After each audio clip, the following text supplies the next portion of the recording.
Hello and welcome to another episode of पाकिस्तानमी। मेरा नाम उज़ैर यूनुस है और अगर आप ये पॉडकास्ट सुनते आए हैं तो यूजली हम एकेडमिक्स को लाते हैं, वो तारीख के बारे में हमें बताते हैं कि जी ब्रिटिश एरा के से लेके इंडिपेंडेंस तक और इंडिपेंडेंस के बाद से लेके आज तक मुल्क में क्या हुआ। डॉक्टर इल्हाम नियाज आए थे 2 हफ्ते पहले, उन्होंने एक बड़ी जबरदस्त तरीके से जो है पाकिस्तान की इकोनॉमिक हिस्ट्री जो थी उसका एक नक्शा खींचा था।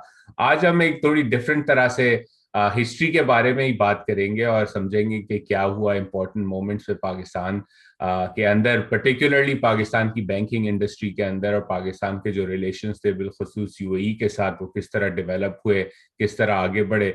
हमारे साथ मौजूद हैं अजमत खान साहब, जो एक करियर बैंकर हैं, जिन्होंने जो कहा जा सकता है कि एक फ्रंट रो सीट जो थी उनकी थी इन terms of looking at Pakistan banking sector, वो किस तरह बना, किस तरह एक्सपैंड हुआ, उसके अंदर इश्यूज किस तरह से आए। उन्होंने अपना करियर स्टार्ट किया बीसीसीआई के साथ, उसके बाद बैंक अल-फलाह की फाउंडेशन के अंदर बहुत अहम किरदार अदा किया, और यूएई के साथ जो पाकिस्तान के रिलेशंस थे, यूएई के जो डेलीगेशंस यहाँ आते थे हंटिंग के लिए, अभी भी आते हैं लेकिन उस जमाने में शुरू हुआ, he was involved with a lot of that as well. तो एक बड़ी इन्होंने जो है क्लोजली देखा कि सेक्टर्स किस तरह डेवलप हुए, रिलेशंस किस तरह आगे बढ़ी। तो आज हम उनसे बात करेंगे कि through his career what are the things that he saw, what are the things that he experience, and most importantly जो उन्होंने सीखा उससे हम क्या सीख सकते हैं, ताकि आगे जाके हमारे जैसे जो यंगर लोग हैं वो उनकी करियर ट्रेजेक्टरी से सीख सकें, आगे बढ़ सकें। तो अजमत साहब, वेलकम टू पाकिस्तानमी एंड शुक्रिया बहुत बहुत कि आपने आज टाइम निकाला। थैंक यू ऑफ यू मुज़ैर कि आपने मुझे एक मौका दिया कि मैं आपके साथ गपशप कर सकूं। और जो मेरे कैरियर की जो आप बात आपने की, इंट्रोडक्शन किया, in fact I played a very small role in that. जो हम आपस में गपशप करके मैं आपको अपनी जिंदगी के वो इससे बताऊंगा कि कैसे बैंकिंग कैरियर में और हमारे रिलेशनशिप में अप्स एंड डाउन है। जी, तो शुरुआत बीसीसीआई से करते हैं। 1970s में बैंक शुरू होती है, और 10 साल के अंदर अंदर जो है वो एक ग्लोबल बीहीमथ जो कहा जा सकता है बन जाती है। आपने शुरुआत में ही ज्वाइन किया, अपना करियर वहां स्टार्ट किया। तो what was it like in terms of starting at the BCCI, उसके बाद in terms of it getting to the peak, what was that experience like from your perspective? जी, thank you again Nuzair sahab कि आप मुझे down to my memories 40 years behind आप मुझे लेके जाना चाह रहे हैं. What I recall is that I took a flight from Lahore to Abu Dhabi via Karachi. Or I landed in Abu Dhabi early morning, and what I visualized was that nothing but the sand all around. चारों साइडों पे सिर्फ रेत ही थी. ठीक है जी. Anyhow what I recall direct, जो मैं करेक्टली रिकॉल करूं, तो it was 28 April 1974 when I touch down there. उसके बाद आप मुझे देखें, मैं थोड़ा स्माइल दे रहा हूं कि मैं अपने ट्रैवल चेक्स इन कैश कराने के लिए उसी बैंक में गया जिसको मैंने लिटरल ज्वाइन किया, और जिस जिस बैंक से मैंने अपनी स्टार्ट लिया, और उसी में हमने एक्सेल किया, उसी में हमने बहुत कुछ सीखा, उसी के लिए उस बैंक की ग्रोथ में हमने अपना हिस्सा डाला, और उसी बैंक को हमने राइज होते हुए देखा. तो ये बैंक जो है ये 1972 में इस्टेब्लिश हुआ था जी. इसमें 75% जो कंट्रीब्यूशन थी वो उस वक्त के रूलर जो है उनका था. 5% जो था, सॉरी 25% जो था वो ये बैंक ऑफ अमेरिका था. ठीक है. बैंक जब स्टार्ट हुआ तो इसकी जो है ये $200 मिलियन से शुरू हुआ था जी. और इसकी 19 ब्रांचेस थी 5 मुल्कों में इन 1973. उसके बाद इन 1977 में आप इसकी ग्रोथ देखिए कि ये 146 जो है इसकी ब्रांचेस थी. 146 43 कंट्रीज में ये जाता है, और 2.2 बिलियन के इनके डिपॉजिट्स कह लें आप, तो इनके जो एसेट्स हैं वो ये हो गए. इसके बाद आप ये देखिए कि 77 से लेके 85 11 साल में द बैंक की प्रेजेंस जो है वो 73 कंट्रीज ऑफ द वर्ल्ड में थी, और 22 बिलियन के इनके डिपॉजिट्स।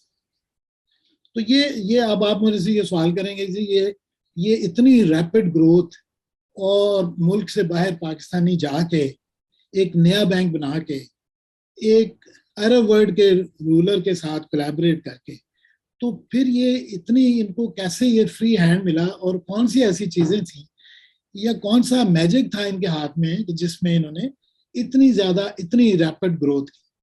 तो मैं आपको उस मेमोरी में लेके चलूंगा।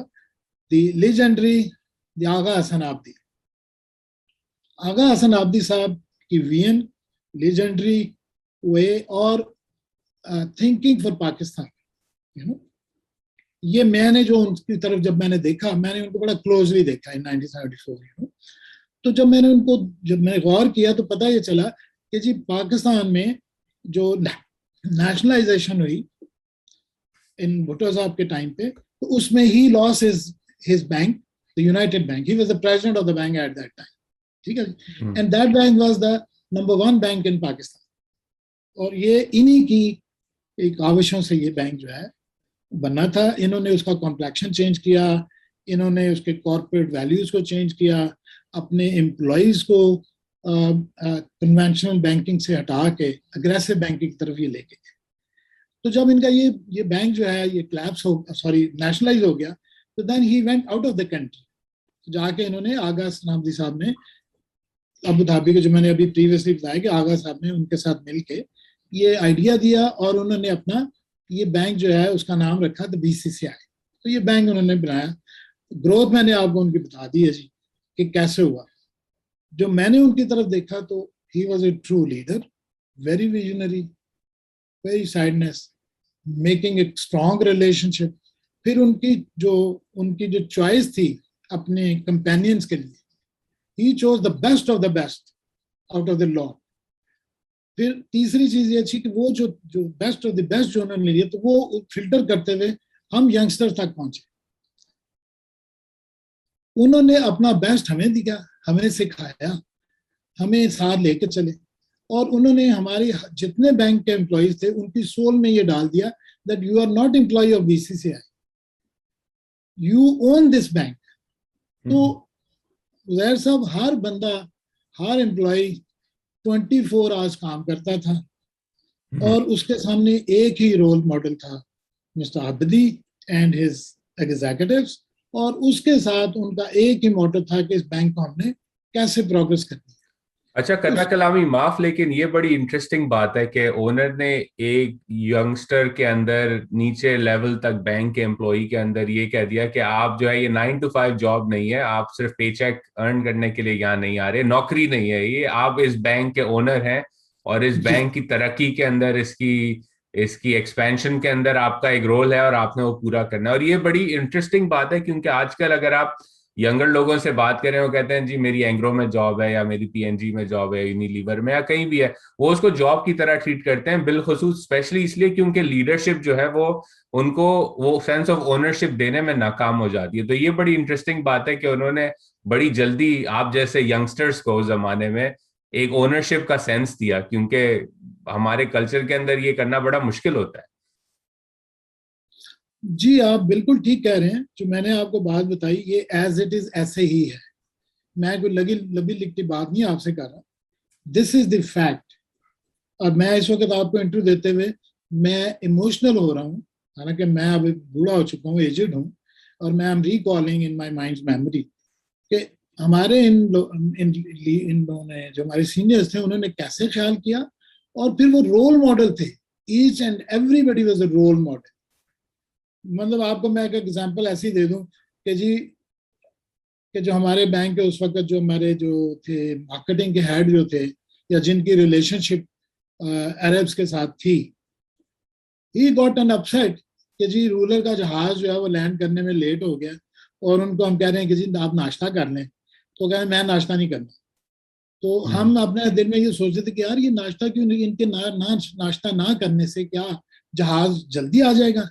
But what I want to tell you is, बड़ी अजीब सी एग्जांपल है, दिस वाज द कमिटमेंट।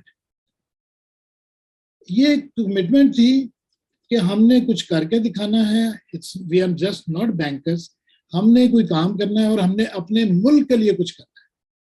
और आगे चल के हम आपसे बात करेंगे इस सिलसिले में कि फिर हमने मुल्क के लिए हमारे जो सीनियर्स थे हमारे, जो हम या इस टीम ने अपने पाकिस्तान की प्रोग्रेस के लिए क्या क्या किया। जी, तो फिर अच्छा ये शुरू हुई, सेंस ऑफ ओनरशिप आया, आपने भी ज्वाइन किया, और जैसे आपने कहा कि एक रैपिड ग्रोथ हुई, एक्सपेंशन हुई ग्लोबल।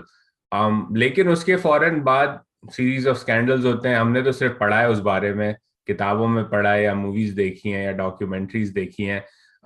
लेकिन बेसिकली 29 साल के अंदर अंदर बैंक जो है वो एक पीक पे रीच करता है एंड देन इट शटर्स। तो क्या वो एक्सपीरियंस कैसा था कि आपने एक रैपिड ग्रोथ देखी, सेंस ऑफ ओनरशिप था, कमिटमेंट थी, और अचानक से जो है things started changing? What was that experience like from your point of view as someone who had joined? आपके ये रोल मॉडल्स थे और अचानक से you even started experiencing कि भाई not everything is hunky dory here.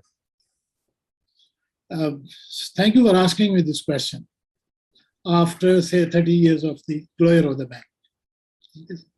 I would say it was a so-called closure in deemed of कि bank का जो collapse है ये so called था, ठीक है जी. In reality it was not the closure of the bank, ठीक है जी. It was more complicated.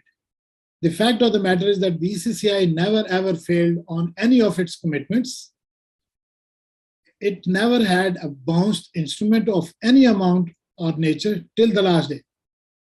और मैं आपको बताता चलूं कि ये बैंक के बंद करने की जरा गौर कीजिएगा इस बात पे. फ्राइडे को पूरे मिडिल ईस्ट में और दिस साइड छुट्टी होती है. It's every institution is closed, official holiday होती है, ठीक है जी. On the other side of the world, the Europe side, Saturday Sunday को होती है. We were working in the bank in the morning. Sorry, we were closed on the Friday. Thursday तक हम काम कर रहे थे, हर कमिटमेंट को हमने पूरा किया, ठीक है जी. उसके बाद फ्राइडे को ये बैंक बंद होता है 2 बजे के करीब, 2 PM we get the news. Saturday Sunday उधर शुरू हो गया होता है, फ्राइडे आपको पता है कि उस साइड पे हाफ टिल मंडे. किसी बंदे को यही नहीं समझ आ रही थी कि यार हुआ क्या है. ये तो हो गया सर. इसके आगे चलते हैं कि उसके बाद इन बैंक तो बंद हो गया, ठीक है जी. हमने अपना, हमारी नौकरियां भी चली गई, हमारे एसेट भी चले गए, हमारी प्रोविडेंट फंड भी चले गए, हमारे बच्चों के जो करियर थे वो भी स्टेक पे लग गए, ठीक है. लेकिन इसकी वजह जो है वो मेरा जाती ख्याल है कि वो समझ इसलिए नहीं आती है क्योंकि मेरा ख्याल है कि 30 साल में हिस्टोरियंस ने भी इसको डिस्कवर नहीं कर सके, ठीक है जी, कि ये क्या हुआ. फिल्में भी बनी इसके ऊपर, बड़ा कुछ हुआ. दूसरी तरफ आप ये देखें कि जब लिक्विडेटर्स इसको जो है आए, उन्होंने $2 बिलियन जो है वो लिक्विडेशन कॉस्ट आई, ठीक है जी. After the cost of the liquidation commitment sorry, और 92% जो डिपॉजिटर से उनको पैसे वापस मिले. तो मैं अपने आप से हमेशा सवाल करता हूँ, मैं किसी और से नहीं करता, मैं कहता हूँ यार ये कौन सा पैमाना है कि कमिटमेंट थर्सडे तक पूरी थी, 20 बिलियन जो है ना आपने कॉस्ट लगा दी, आपने इतने साल तक जो है ना वो आपने छानबीन भी की, और 92% लोगों को आपने अपने हाथ से उनके डिपॉजिट, उनके फंड जो है वो वापस भी की, ठीक है. So then where was the issue of the bank. सवाए इसके तो जो मुझे एक चीज नजर आती है कि दिस लीजर इंस्टीट्यूशन जो है was shut down in a sting operation of 14 million dollars का जो मनी लॉन्ड्रिंग का स्कैंडल था, ठीक है जी. तो अब ये एक मेरे ज़हन में आती है कि यार ये इन्होंने क्यों ऐसे किया. अब ये मॉडर्न वर्ल्ड में आ जाए, कुछ साल पहले ही आपने देखा होगा कि एक बैंक के ऊपर यही चार्ज लगा, उनके लोग भी पकड़े गए, कैश इन हैंड भी आया, सारा कुछ हुआ, उनको फाइन करके छोड़ दिया गया. नहीं, मैं तो यही कहने वाला था कि मुझे तो 2 चीजें याद आई मेरे अपनी जर्नी के अंदर. 2008 में अमेरिका में पढ़ाई कर रहे थे तो फाइनेंशियल क्राइसिस हुआ. तो बैंक बंद होने का जो इमेज है मेरे दिमाग के अंदर वो तो लीमन ब्रदर्स का है कि जी लोग अपना बक्सा लेके बाहर जा रहे हैं, ऑफिस बंद हो रही है, लोग रो रहे हैं, कंप्यूटर लेके जा रहे हैं, इन्वेस्टिगेटर्स अंदर आ रहे हैं कि जी जो डॉक्यूमेंट्स हैं वो बचाने हैं वो बचा लें. तो ये तरह का बैंक क्लोजर हमने देखा. फिर रिसेंटली जैसे आपने कहा फाइन हो गई, गोल्डमैन सैक्स का भी स्कैंडल आया था मलेशिया के अंदर कि उन्होंने $1 अरब या कुछ जो है वो ब्राइबरी के अंदर जो है उनकी गवर्नमेंट के साथ मिलके बॉन्ड्स इशू किए, उनके सॉवरेन वेल्थ फंड के अंदर करप्शन हुई, लेकिन गोल्डमैन सैक्स को तो बंद नहीं किया गया। तो $1 अरब थे, मतलब it's not even a small amount of money, वो प्रूव भी हो गया चार्ज। तो ये बड़ा अजीब सा था कि आप जैसे डिस्क्राइब कर रहे हैं कि बैंक थर्सडे तक खुला था, फ्राइडे को बंद हुआ, मंडे को पता चला कि क्या हुआ है, लेकिन 92% of the depositors got their money back as well. जी जी ऐसे ही है जी।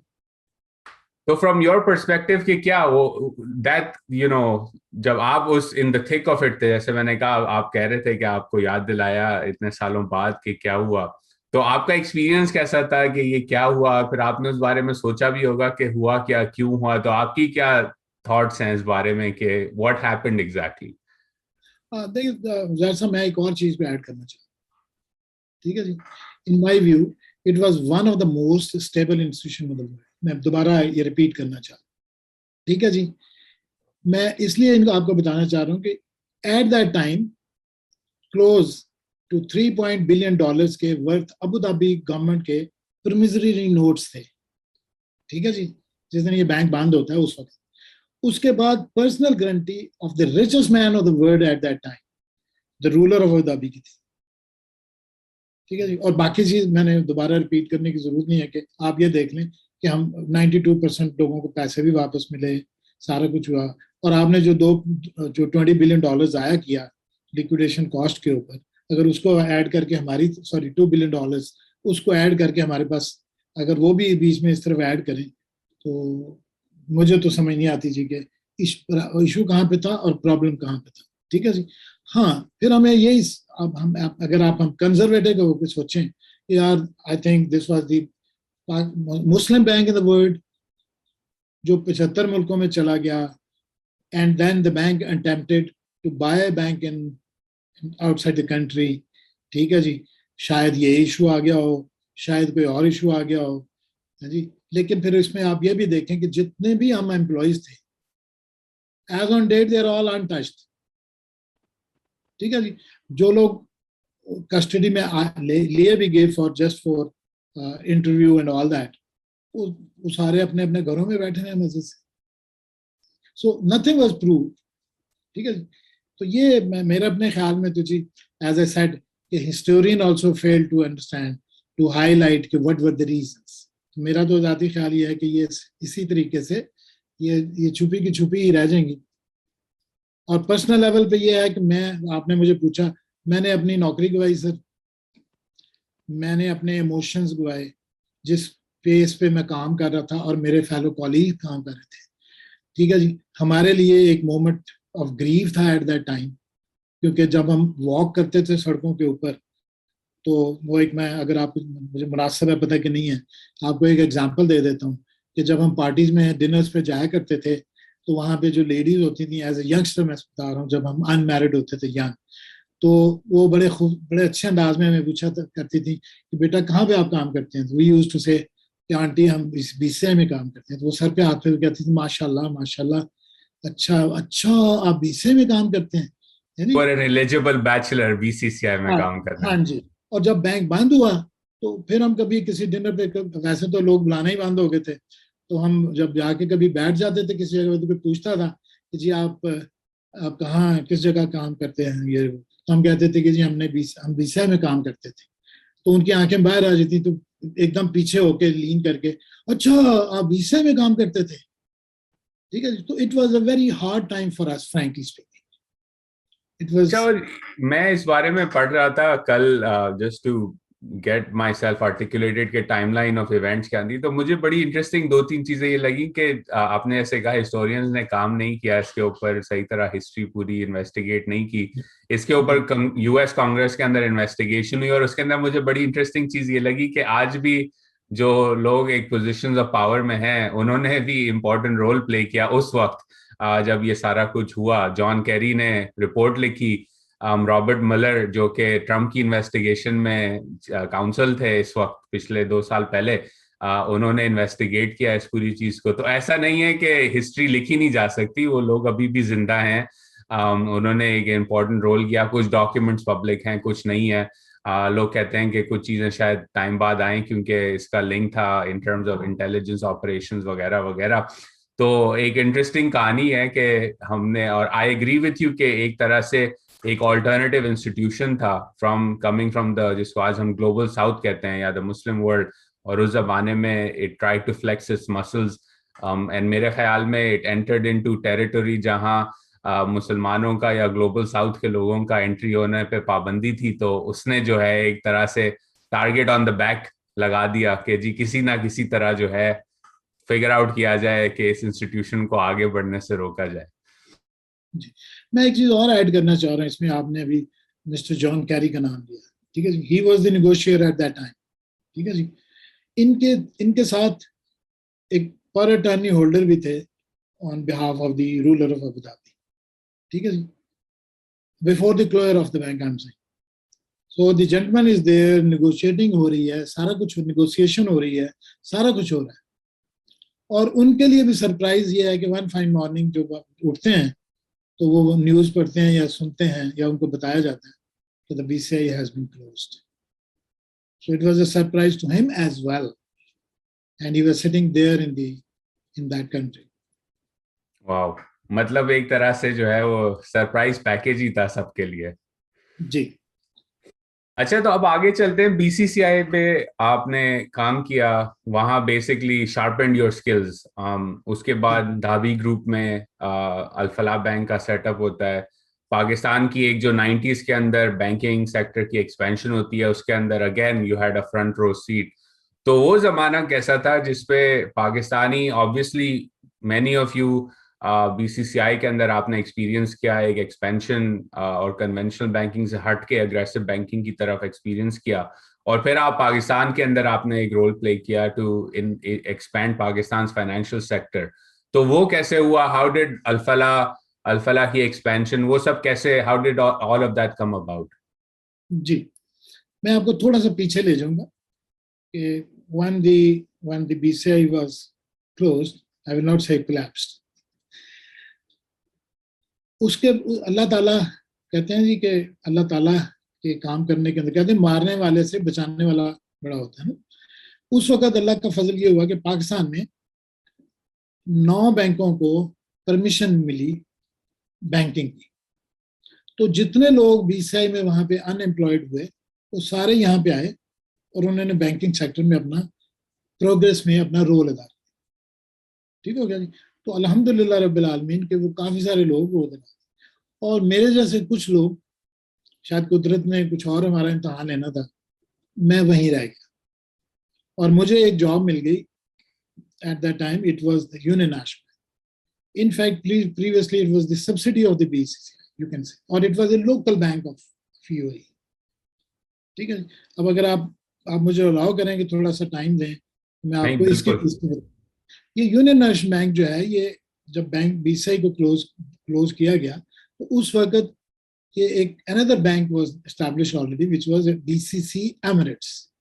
It was a local bank, like जैसे हमारे पाकिस्तान में नेशनल बैंक ऑफ पाकिस्तान है, ओनरशिप गवर्नमेंट की। ये ऐसे हुआ, again I will go back, मैं आगा सनाब्दी साहब को प्रेज कर रहा हूँ, मैं फिर उनको सल्यूट करूंगा कि यूएई ने जब ये देखा कि वहां पे जो फॉरेन बैंक्स हैं प्रॉफिट हो रहा है और वो सारा जो है वो ड्रेन हो रहा है आउटसाइड, अपने वो ले जाते हैं मुल्कों को प्रॉफिट, तो उन्होंने एक लिमिटेशन कर दी कि जी सारे फॉरेन बैंक जो हैं वो लिमिट कर दिए कि जी आप इस यूएई में 7 ब्रांचेस रख सकते हैं, rest you have to close. हमारे बीसीआई को उस वक्त 39 ब्रांचेस। आगा सनाब्दी sahab went with an idea to the ruler of Abu Dhabi कि हमें ये बाकी ब्रांचेस हमें बंद करनी पड़ेगी आउट ऑफ 39, 7 रख के। तो अगर हम एक लोकल बैंक बना दें और ये सारी ब्रांचेस, इसका हम बोर्ड चेंज कर दें, इसकी डिग्री हो जाए और ये लोकल बैंक हो जाए, तो इस तरीके से वो बैंक जो हमारा था, बाकी ब्रांचेस सारी बीसीसी एमिरेट्स की बन गई। बीसीसीआई के साथ उनका 10 साल का मैनेजमेंट कॉन्ट्रैक्ट हो गया, क्योंकि आपको एम्प्लॉयज चाहिए। तो वो लोग जो जो ब्रांचेस में बैठे हुए थे वो एज इट इज अपना काम करते रहे। ठीक है जी।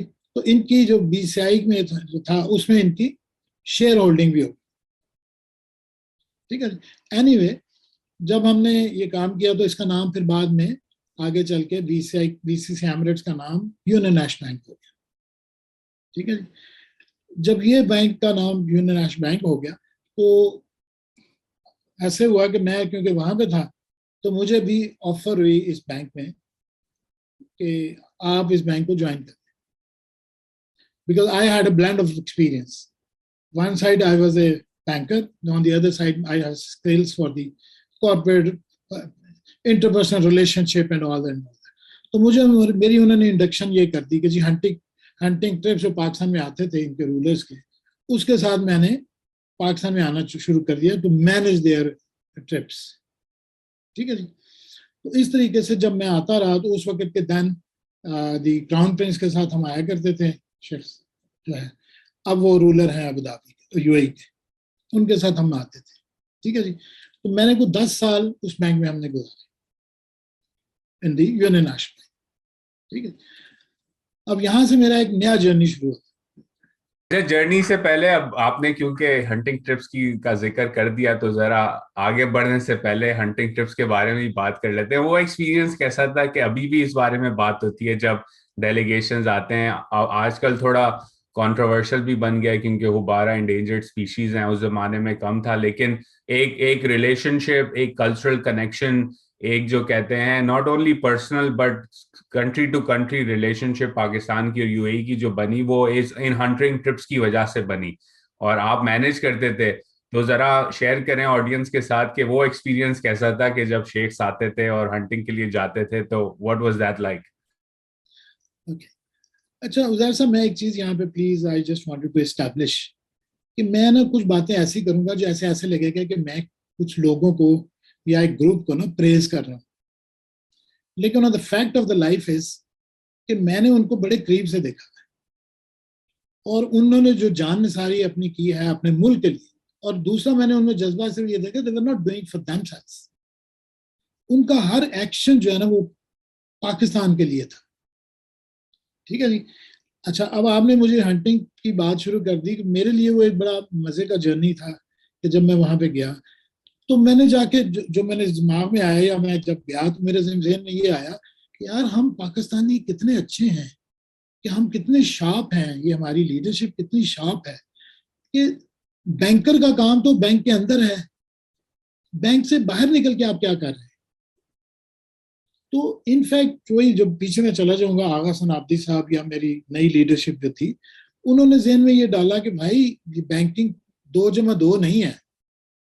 Strengthening the relationship with the bank and with individuals के साथ ऐसी दोस्ती कर लो, इतनी रिलेशनशिप बना लो कि वो आपका क्लाइंट किसी और तरफ जा ना सके. And Fairlie I am talking. I think really quickly ये एक इम्पॉर्टेंट लेसन है यंगर लोगों के लिए जो समझते हैं कि नौकरी नौकरी है. आपकी नौकरी के अंदर everything boils down to relationship, interpersonal relationship. आप कंसल्टेंट हैं, आप प्रोग्रामर हैं, आप एग्जीक्यूटिव हैं, आप कुछ भी हैं, अगर आपकी पर्सनल रिलेशनशिप सामने वाले शख्स के साथ नहीं है तो आप सक्सीड नहीं कर सकेंगे उस काम के अंदर. आप मुझे उधर सब थोड़ा सा इस पे टाइम दें, मैं आपको ना काफी सारी चीजें बताऊंगा which is very very very exciting. ठीक है जी. तो ये मैंने एक एस्पेक्ट आपको बताया कि हमारी जो बैंकिंग लीडरशिप थी उन्होंने ये कहा कि आपने लिमिट नहीं करना अपने आप, आपने बाहर जाना. तो ये हंटिंग भी ऐसी थी सर. हंटिंग इससे पहले जो है ना, ये वाले हमारे शेख्स जो थे यूएई के, ये इंडिया जाया करते थे हंटिंग के लिए. ठीक है sir. And just because of the Pakistani individuals relationship जब बनाई शेखों के साथ तो उन्होंने उनको डिवर्ट किया. यानी कि मुझे ये बताया गया था कि जी कुछ 2 साल तक इंडिया के साथ वो हंटिंग होती थी, और जब हमारे पास आ गई हंटिंग जो पाकिस्तान में जब आ गई तो वो क्योंकि इंफ्रास्ट्रक्चर इंडिया में था तो वो लोग सामान इस तरह भेजा करते, तो बॉर्डर के ऊपर बैठ के, ये सिंध के बॉर्डर की तरफ बैठ के वो सामान जो है उनका चीजों का ये वो हमारी तरफ आया करते थे. ठीक है जी. उसके बाद जब हमने ये चीज टेक ओवर की तो फिर हम सारे यहाँ पे आया करते थे. और शुरू के दिनों में जबकि रहीम यार खान था पहला हमारा पॉइंट, रहीम यार खान का डेजर्ट, तो कराची में जो भी आया करते थे उस जमाने में रिसोर्सेज बड़े लिमिटेड होते थे, फ्लाइट सिर्फ वहां तक आती थी. तो रूलर जब आया करते थे तो उनको ट्रेन लेके आया करती थी। तो अब आप ये डेडिकेशन देखें एक बैंकर की, कि वो बैंकर अपनी बैंकिंग से हट के कौन सी ड्यूटी कर रहा है, कि वो ट्रेन के अंदर गुलाब के हार सुई धागे से परोया करते थे कि उस रूलर को, जिसको हमने, या हमारे मेहमान को जिसने हमें बिठाना है, उसको हम, उसका हमें कंफर्ट देखना चाहिए। और फिर ये है कि वो पूरा जो वो था, जो रास्ता था पूरा, उसके ऊपर यह किया जाता था कि जी कोशिश ये की जाती थी कि इनकी गाड़ी, ट्रेन जो चले तो रास्ते में किसी जगह रुके ना। तो उसके लिए आने वाले जितने रेलवे स्टेशन हुआ करते थे आगे, उस पे हमारे बैंक के एम्प्लॉयज जो हैं वो खड़े होते थे to make a understanding with the station master कि यार भाई इस ट्रेन को ना रुकना, इस ट्रेन को 10 मिनट ज्यादा रोक। तो इस तरीके से ये रिलेशनशिप आगे बढ़ी जी। उसके बाद आपने देखा होगा कि ग्रोथ क्या हुई, रहीम यार खान में हॉस्पिटल बना, रहीम यार खान का एयरपोर्ट बना। उसके बाद आप आ जाए लाहौर में जो है शेख जायद हॉस्पिटल बना। आप बलूचिस्तान में चले जाएं, मेरा ज्यादा काम वहाँ बलूचिस्तान में रहा, वहाँ पे हॉस्पिटल्स बने और इंफ्रास्ट्रक्चर, रोड्स बनाई गई, लोगों के लिए हेल्थ काम किए गए, स्कॉलरशिप दिए गए लोगों को, and a lot of money was poured into Pakistan. और इन इंडिविजुअल दोस्तों की वजह से ये फिर आगे चल के जो काम हुआ हंटिंग का, हंटिंग के बाद फिर जब हमने आए तो हमने फिर ये बैंक अल फलाह को हमने इन्वेंट किया है जी, हमारे बड़ों ने किया। मैं तो I am a very small fly frankly in this. तो ये सर, ये सारा काम जो हंटिंग का था, जान सारी थी। रात को आपको मैं अगर कुछ चंद बातें बता सकूं कि हम जब निकलते थे तो पहले हम वो करते थे, रैकी करने के लिए पहले निकलते थे, एडवांस पार्टी। तो हम डेजर्ट में जब उतरते थे, उस डेजर्ट में सांप हुआ करते थे। तो जमीन पे कुछ लोग बेचारे जो दिलेर थे वो सो जाते थे, हमारे जैसे छत के ऊपर सोया करते थे। ठीक है जी। अगर कहीं पे हमारे मेहमान सोए हुए हैं और उनके टेंट हो गए, ऊपर बारिश आ गई है, -6 टेम्परेचर है, बर्फ गिर रही है, तो हम लोग उन रस्सों को पकड़ के खड़े रहते थे कि यार मेहमानों को तकलीफ ना हो, कि ये टेंट नीचे ना गिरे और इनको ना पता चले कि बाहर जो है हालात जो हैं वो होस्टाइल हुए। तो देयर आर 1000 एग्जांपल्स कि आपको मैं बताऊं कि हमने कैसे कैसे काम किए, किस तरीके से हमने पाकिस्तान के लिए काम किए। और जो है इसी से फिर ये मैं वापस आता हूँ बैंक अल-फलाह की। तो डू यू अलाउ मी, मैं आपको फिर बैंक अल-फलाह किस तरह। और एक इंटरेस्टिंग चीज, इससे पहले कि आप बैंक अल-फलाह की बात करें, कि अगेन बड़ी इंटरेस्टिंग वो है ना कि आप जब एडवांस पार्टी ट्रेन के लिए जा रही है या सामपोंग को आगे देखने के लिए जा रही है, तो उस वक्त तो आपने नहीं सोचा होगा कि जी बैंक अल-फलाह जो है वो आगे चल के ऐसा होगा। और आपकी जॉब थी, डेडिकेशन थी। और ये बड़ी इंपॉर्टेंट पार्ट है कि जब आप छोटा काम भी कर रहे होते हैं तो ऐसा सोच के ना करेंगे छोटा काम है, उसकी जो पोटेंशियल है, उसका जो रिवॉर्ड है, वो कहीं ना कहीं आगे जाके आपको मिल जाता है। यंगस्टर्स आजकल ज्यादातर, इवन माई सेल्फ इंक्लूडेड, हम समझते हैं कि जी ये तो छोटा सा काम, बॉस ने कह दिया कॉफी लेके आओ, मेरा काम थोड़ी है कॉफी लेके जाना। लेकिन अगेन डेडिकेशन से जब आप काम करते हैं, आप सोचते हैं कि जी my job is everything including my job and 10 other things, तो उसका जो रिलेशनशिप बनता है, उससे जो ग्रोथ होती है, उसका ऑफ कोर्स रिवॉर्ड आगे जाके, या उसका जो एक्सपीरियंस है आगे जाके होता है। जैसे आप अभी अल-फलाह की बात कर रहे हैं कि शुरुआत तो हंटिंग ट्रिप से हुई कि जी एडवांस पार्टी करनी है, बैंकर का काम तो नहीं था ये, लेकिन फिर अल-फलाह आया आगे जाके। जी, बैंक अल-फलाह की बात इस तरीके से है जी कि जब BCI बंद हो गया तो लिमिटेशन हो गई, लिमिटेड बैंकर यूएई में रह गए। हमारे BCC एमिरेट जिसकी मैं बात कर रहा हूँ, bank Alfalah, sorry Union National bank के जो मैनेजिंग डायरेक्टर थे, उनका नाम है जी मिस्टर बशीर अहमद ताहिर। ठीक है, he was very close to the Sheikh Nahyan. Sheikh Nahyan, as on today, is the chairman of that bank, the Union National Bank, and Mr. Bashir Tahir was the managing director of that bank, the Union National Bank. तो अब hostile situation थी, हम सारे गिरे हुए थे। इन्होंने जब पाकिस्तान में 7 बैंक 8 बैंक बन गए, पाकिस्तानी बैंकर्स ने, BCI के लोगों ने वहां जाके अपने आप को एस्टैब्लिश किया। पाकिस्तान के अंदर बैंकिंग के हालात को इतने फेवरेबल नहीं थे, इतने अच्छे नहीं थे। Mister Bashir Tahir went to his sheikh chairman the sheikh Nahyan bin Mubarak Al Nahyan, उन्होंने इनको जाके आइडिया फ्लोट किया कि जी आपकी वेल्थ जो है जो बैंक्स में पड़ी हुई है, उस वक्त 0.25 या 0.5% इंटरेस्ट रेट्स थे ऑन डिपॉजिट्स। तो इस पैसे को अगर हम कहीं इन्वेस्ट करें फॉर बेटर रिटर्न, तो बेटर रिटर्न के लिए ये है जी कि हमें कोई बैंक खरीद लेना चाहिए या बैंक बना लेना चाहिए। आप इसको इस तरह बैंक बना लेना चाहिए। एज आई सेड कि पाकिस्तान में उस वक्त फॉरेन इन्वेस्टमेंट की भी जरूरत थी, बैंकिंग भी कोई इतने अच्छे हालात नहीं थे। तो उस वक्त हमारे जो हमारा बैंक बंद हुआ है BCCI, उसकी 3 ब्रांचेस पाकिस्तान में थी। one was in Karachi on Bandar Road, the other was in Pindi, उसके ऊपर माल के ऊपर, और तीसरी ब्रांच लाहौर में शादिन में थी। ये 3 ब्रांचेस थी BCCI की उस वक्त। और ये मेरे ख्याल में उस वक्त इसका नाम कुछ और हो गया हुआ था, credit exchange something, I don't recall the correct. तो उस वक्त जो गवर्नमेंट आई हुई थी वो अपने प्राइवेटाइज करने की कोशिश कर रही थी इंस्टीट्यूशंस को, to strengthen the economy of Pakistan. तो हमारे लिए या मेरे बॉस के लिए काम ये वक्त बड़ा अच्छा हुआ। तो हमने उस बैंक को $40 मिलियन में खरीदा, 3 ब्रांचेस को। ठीक है सर। उसके बाद अब मैं पहले आगा सनाब्दी साहब की बात कर रहा था, अब मैं आपको एक दूसरे विजनरी की बात करूंगा, which is unsung hero of Pakistan, and he is in Pakistan, and I am very emotional to say कि पाकिस्तान की लीडरशिप को उनके बारे में पता है, लेकिन हम उनसे कोई बेनिफिट नहीं ले सके। ठीक है। उनके एक एग्जांपल मैं देता चलूं यहाँ पे, कि जब हम वहां होते थे तो पाकिस्तान में हवाला हुंडी का बड़ा जोर था उस जमाने, because there was no regulatory system and all that. तो ये बैठ के कहते थे हमेशा कि यार ये देखो कि हमारे मुल्क में रेमिटेंस जाती है तो 7 दिन लगाती है, तो बेटा फिलिपाइन में देखो उनकी सारी इकोनॉमी फॉरेन रेमिटेंस के ऊपर चल रही है, और यार वो हवाले के ऊपर बिल्कुल नहीं है। उनका बैंकिंग सिस्टम इतना आसान है कि वो पैसे अपने बैंक में भेजते हैं और वो उस पर्टिकुलर उसमें शहर में चली जाती है वो रेमिटेंस, और उनका बैंकर जो है वो बंदा जो है वो लेके बेनिफिशियरी के घर में चला जाता है और उसको जाके उसको डोर स्टेप के ऊपर जाके उसको पैसे दे देता है। ठीक है।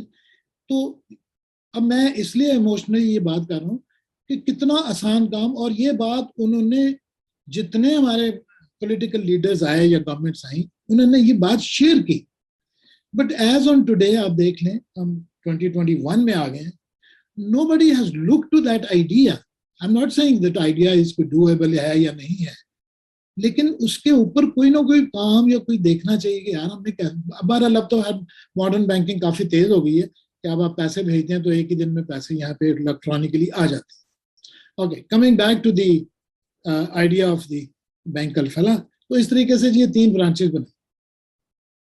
उसके बाद मिस्टर बशीर ताहिर जो हैं उन्होंने इसको रीवैम्प किया, दोबारा अपने बंदों को बीच में लाए, टेक्निकल प्रोफेशनल टीम लाए, और फिर ब्रांचेस की रिक्वेस्ट की to the State Bank of Pakistan, क्योंकि 3 ब्रांचेस से तो काम नहीं चलना था। ठीक है सर।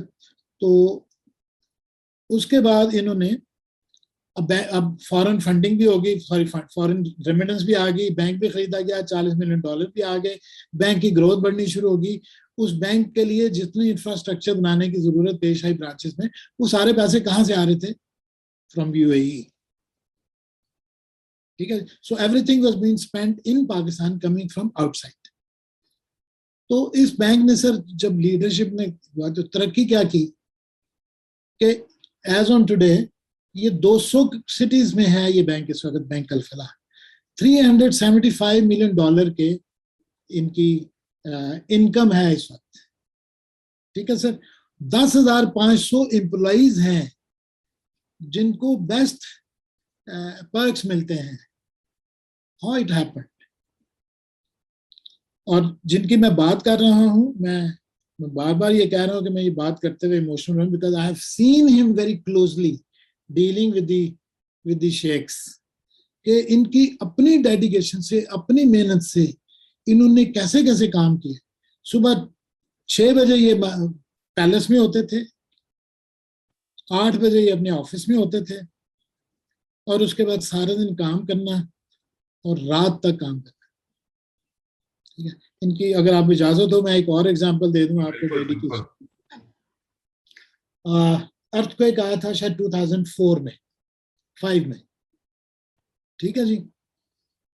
उसके लिए हम सारे पाकिस्तानियों ने बड़े इमोशनली, हमने बड़े जान निसार करके बड़े पैसे फंड इकट्ठे किए। यहाँ से जो बीमार थे, जो जख्मी थे, उनको यूएई में भी लेके गए गवर्नमेंट एंड ऑल दैट। उसके बाद जी एक क्रिकेट मैच होता है अबू धाबी क्रिकेट स्टेडियम, ठीक है जी। उसके लिए इंडियन हाई लेवल डेलीगेशन और पाकिस्तानियों ने आना है, और मेरा ख्याल है कि मैच वो था, एग्जीबिशन मैच ही था, ठीक है। इधर से पाकिस्तानी सारी लीडरशिप जितनी है ना जी वो जानी थी वहां पे। यानी कि हमने एक पूरा चार्टर किया था जिसमें पॉलिटिशियन भी थे, बैंकर भी थे, गवर्नमेंट सर्वेंट्स भी थे, मिनिस्टर भी थे, एस्टैब्लिशमेंट के लोग भी थे, एवरीबडी वाज देयर, जिनको हमने कॉल किया। और एक हमने तो my boss came to my room and he asked me कि भी क्या अरेंजमेंट्स हो रहे हैं मैच के। मैंने कहा सर वो मैचेस की तैयारी है पूरी। तो एम्बेसी ने मुझे अप्रोच किया कि हमें कोई टिकट चाहिए होंगी ताकि जितने पाकिस्तानी स्कूल के बच्चे हैं या पाकिस्तानी हैं उनको हम ला के बिठाएंगे with the flags, Pakistani flags in the hand and all that. मैंने कहा sir it will be good show. तो ही आस्क्ड मी वेरी, उनकी आदत है बड़ा पोलाइटली, बड़ा हल्का सा बोलते हैं। मुझे कहने लगे कि टीवी के राइट्स किसके पास है? That was with the Sony TV off India. अच्छा, जो हल्का जो लोग बोलते हैं ना पोलाइटली सवाल, वो पोलाइटली बड़ी गहरी बात कर जाते हैं कभी कभार। ठीक है जी। तो हाँ, नहीं उनकी माशाल्लाह उनकी आदत यही है कि जी वो अब्जॉर्ब ज्यादा करते हैं, बोलते बहुत कम है, is a very good listener, thinker हैं। और एनीवे मैं आगे चलता हूँ। तो वो मुझे उन्होंने जब ये पूछा तो मैंने कहा सर सोनी टीवी इंडिया। तो बड़े हल्की सी वो स्माइल देते हैं कभी कभी, कह के कहते हैं कि अच्छा ये बताओ कि वो जो टीवी के राइट्स हैं तो वो टीवी दिखाएगा आप लोगों जब वहां बैठे होगे फ्लैग्स के साथ? I had no answer for frankly speaking. मैं आई आई वेंट थॉटफुल। तो वो उन्होंने मुझे बड़े आराम से कहा, alright listen, tonight I'll fly to Islamabad and you should keep it secret. Don't tell anybody where I am. President Musharraf जो थे ना जी, वो जा रहे थे आगे किसी दूसरे कंट्री के टूर पे। तो ये मुझे कहने लगे कि यार I will request to the president कि क्रिकेट से मैच जो हो रहा है उसमें चंद घंटों के लिए आ जाए। अब मैं सर आपको ना ये एक्साइटेड होके आपको वीएन बताने लगा कि जो लोग, जिन लोगों ने दुनिया में अपनी कौमों के लिए काम किया वो कितने मजे के लोग होते। वो उनके पास गए, उनको जाके मुझे कहने लगे मैं उनके पास जाता हूँ, उनको रिक्वेस्ट करूंगा कि वो यहाँ आ जाए। So with he went to the president of Pakistan. उन्होंने कहा कि प्रेसिडेंट आप चंद घंटों के लिए उधर रुकें, क्रिकेट के अंदर अपीयरेंस दे दें, और ये जो अर्थक्वेक है उसके लिए हम आपको फंड करेंगे $8 मिलियन। ठीक है सर। प्रेसिडेंट आते हैं, स्टेडियम भरा हुआ है, दोनों साइडों, दोनों कंट्रीज की हाई हायरार्की है। अब it is very difficult not to show the president of Pakistan. आप जाएं यूट्यूब पे जाके उनको देखें, उनका स्टाइल और उनका कॉन्फिडेंस, और हमारी प्रमोशन यानी कंट्री की प्रमोट कैसे हुआ, कैसे उसके अंदर सारा हुआ। And the Pakistan got $8 million as well. ठीक है सर। तो मैं ये बैंक जो है ये उन्होंने बनाया सर। फिर उसके बाद उन्होंने, he is not a, we are not, we are bankers, right, rather I can say we are retired bankers. फिर उन्होंने आइडिया क्या लेके आए कि जी आप इसका लाइसेंस ले लें वारिद का। उस वक्त गवर्नमेंट, टेलीकॉम, पाकिस्तान ने उस वक्त 4 या 5 या 6 लाइसेंसेस ऑक्शन किए थे और उसमें से एक हम भी थे। And this was again the vision of this gentleman that he succeeded, और हमने शायद $250 million, if I recall correctly, दिए थे फॉर दिस लाइसेंसिंग, और उसके बाद कोई इंफ्रास्ट्रक्चर के लिए पैसे कुछ लगाए, सामान ये मंगवाया एंड ऑल दैट, जो मुझे शायद याद है कि ऑल ओवर तो $500 मिलियन शायद बने होंगे ना। तो इनका लगा के इन्होंने ये किया, और इन 3 or 4 years टाइम दी वारिद की जो वैल्यू है, और वारिद का 25% शेयर जो है, he managed to sell it to the Singtel, Singapore की टेलीकॉम की company. 25% share he sold it for $500 million, अपने सारे पैसे निकाल दिए। और एज एंड टुडे आप देख लें कि वारिद की वर्थ क्या है। अब तो इनका वो जॉइंट वेंचर हो गया विद दी मोबलिंग एंड ऑल दैट। उसके बाद आप यहाँ पे इनकी वतीन है, उसको आप देख लें जी कि कहाँ पे ये सक्सेस हो रही जाती है। तो ये सर कंट्रीब्यूशन है जो मैं आपको बता रहा था हमारे लीजेंडरी पाकिस्तानी की। अच्छा, ये बड़ी इंटरेस्टिंग है राइट, कि आपने एक रिलेशनशिप था, ट्रस्ट का रिलेशनशिप था, जो आइडिया था इनिशियली ये था, आई मीन गोल बैंकर का होता है कि जी क्लाइंट के लिए अच्छे रिटर्न्स ला के दें। तो वो रिटर्न्स जो है वो आप कहीं भी, आप टिम्बकटू चले जाएं रिटर्न्स के लिए, आप सिंगापुर चले जाएं, कहीं चले जाएं, लेकिन थिंकिंग ये थी कि मुल्क पाकिस्तान है और पाकिस्तान के अंदर पोटेंशियल है, और किसी तरह उस पोटेंशियल को पूरा करना है, एक्सपेंड करना है। 10,500 लोगों को जॉब्स दी, नेटवर्क बनाया, टेलीकॉम्स के अंदर इन्वेस्टमेंट लाई। तो ये बड़ी ये इंटरेस्टिंग क्वेश्चन है। हम यूजली बात करते हैं foreign direct investment, foreign direct investment. Foreign direct investment आती इस तरह है कि एक आपका एक ट्रस्ट होता है, आप ट्रस्ट बिल्ड करते हैं, रिलेशनशिप बनाते हैं, और फिर आप रिटर्न्स लाके देते हैं और दिखाते हैं कि जी ये पोटेंशियल है। उसकी तरह मुल्क भी तरक्की करता है, जो आपका क्लाइंट है या आपके जिसका रिलेशनशिप है उसकी भी रिटर्न्स आते हैं। और यूजली हम इस पर्सनल चीज को वैल्यू नहीं करते जब हम बिजनेस के अंदर स्टडीज करते हैं कि जी ओहो अल्फला एक्सपैंड हो गया या वारिद ने ये कर दिया। Although at the end of the day it is that personal trust that starts everything off. एक एक चीज, I will take you back in time again. आपने शुरुआत जब की हमारी गुफ्तगू की, तो आपने कहा कि जब आप यूएई में लैंड होते हैं तो हर जगह जो है रेगिस्तान ही रेगिस्तान था। अब अगर आप देखें अबू धाबी या यूएई या दुबई को, तो एक मॉडर्न रिपब्लिक है जहां हर तरह की डेवलपमेंट हो चुकी है, दुनिया में काफी आगे है। लेकिन जब शुरुआत हुई तो पाकिस्तान ज्यादा डेवलप था, आज यूएई ज्यादा डेवलप। तो आपने एक तरह से राइज ऑफ यूएई देखा और डिक्लाइन ऑफ पाकिस्तान देखा। तो अगर if I may indulge you, आपने क्या मतलब व्हाट वर द रीजंस जहां यूएई इतना आगे निकल गया, जहां पाकिस्तानियों ने यूएई की इतनी मदद की इन terms of its development, banks बनाए, एयरलाइंस बनाई, इंस्टीट्यूशंस बनाए, और बड़े क्रेडिबल तरीके से उनकी ग्रोथ में शाना बशाना आगे चले। लेकिन पाकिस्तान उसी जमाने के अंदर जो है वो कुछ नहीं कर सका जो इन्हीं पाकिस्तानियों ने बाहर जाके काम करके दिखाया। जी, मैं आपको एक, आपने ये कहा ना कि जी यूएई ने बड़ी तरक्की की, हमने वो तरक्की शायद नहीं की। मेरा जाती ख्याल ये है कि हमारा कंपैरिजन जो है वो थोड़ा सा डिफरेंट होना चाहिए।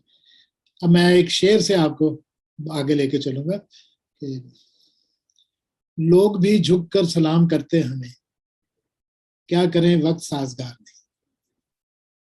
ठीक है जी, मैं आगे चलता हूँ।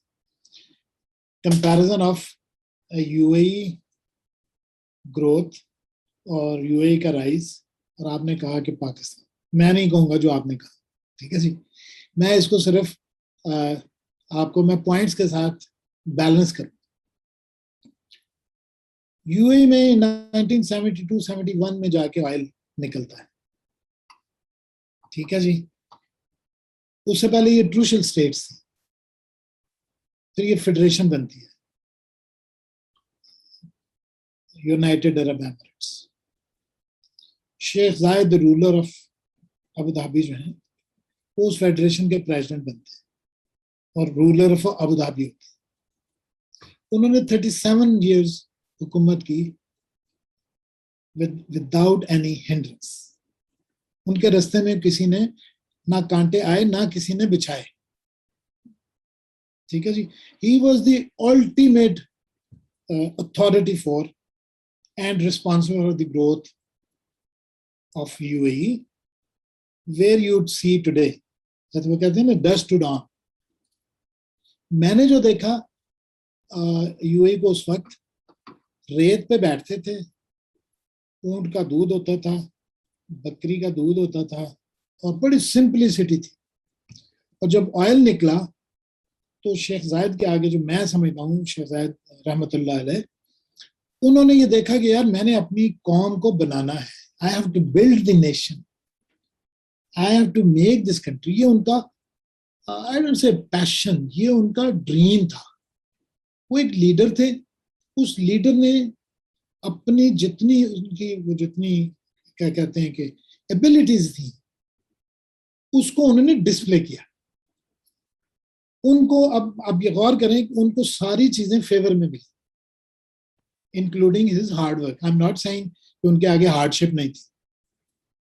उनको ऑयल मिलता है, ऑयल के अंदर उनको समझ आती है कि यार इस पैसे को यूटिलाइज करना, इस रॉयल्टी को यूटिलाइज करना. उनके जहन में जो आता है वो ये आता है कि मैंने अपनी बिल्ड करना है जो नेशन को. इसमें क्या है, सबसे पहले उन्होंने क्या सोचा, एजुकेशन. तो कोई तरक्की कौम नहीं कर सकती जिसके अंदर तालीम ना हो. तो उन्होंने सारा जोर तालीम पे दिया. उसकी बड़ी मजे की एग्जांपल्स हैं कि उन्होंने यूएई के जो नेशनल थे उनको ये कहा कि जितने आपके बच्चे हैं वो सब स्कूल में जाएंगे और उनकी each and everything will be paid by the state. अच्छा, यहाँ तक तो चलो जी समझ आती है कि जी किताबें भी मिल गई, यूनिफॉर्म भी मिल गई, खाना भी मिलेगा, हर चीज मिल गई, फीसें भी कोई नहीं है, यू नो, और बेस्ट एनवायरनमेंट है, सारा कुछ है. उसके साथ उन्होंने एक ऐड और कर दिया to attract the elderly citizens कि आपको भी पर चाइल्ड 5,000 dirham या एक्स अमाउंट आपको भी दी जाएगी एज ए पेरेंट. अगर आप 5 बच्चे स्कूल में भेजेंगे तो हम आपको भी एक स्टाइपेंड देंगे 25,000 dirham का हर महीने. तो उससे सर एक रेवोल्यूशन आया. फिर उन्होंने एक सेंस ऑफ कंपटीशन डाली अपनी नेशन, क्योंकि वो सादा थे, सब जगह पे जाके बैठ जाते थे विदाउट एनी रिजर्वेशन. तो वो एक बंदे को जाके पूछते थे, किसी को, मोहम्मद कम चीकू, यानी कि आपके कितने बच्चे हैं जी? 5. स्कूल कितने जाते हैं? मैंने कहा जी इतने जाते हैं. तो 2 क्यों नहीं जाते? तो उन्होंने आगे से हंसा के वो ऐसे, उसने कहा वो देखो तुम्हारा, यानी कि जिसके साथ उनका कंपटीशन डाल दिया कि यार वो देखो वो तुम्हारा जो दोस्त है उसके तो सारे बच्चे जाते हैं, तेरे 2 क्यों नहीं जाते?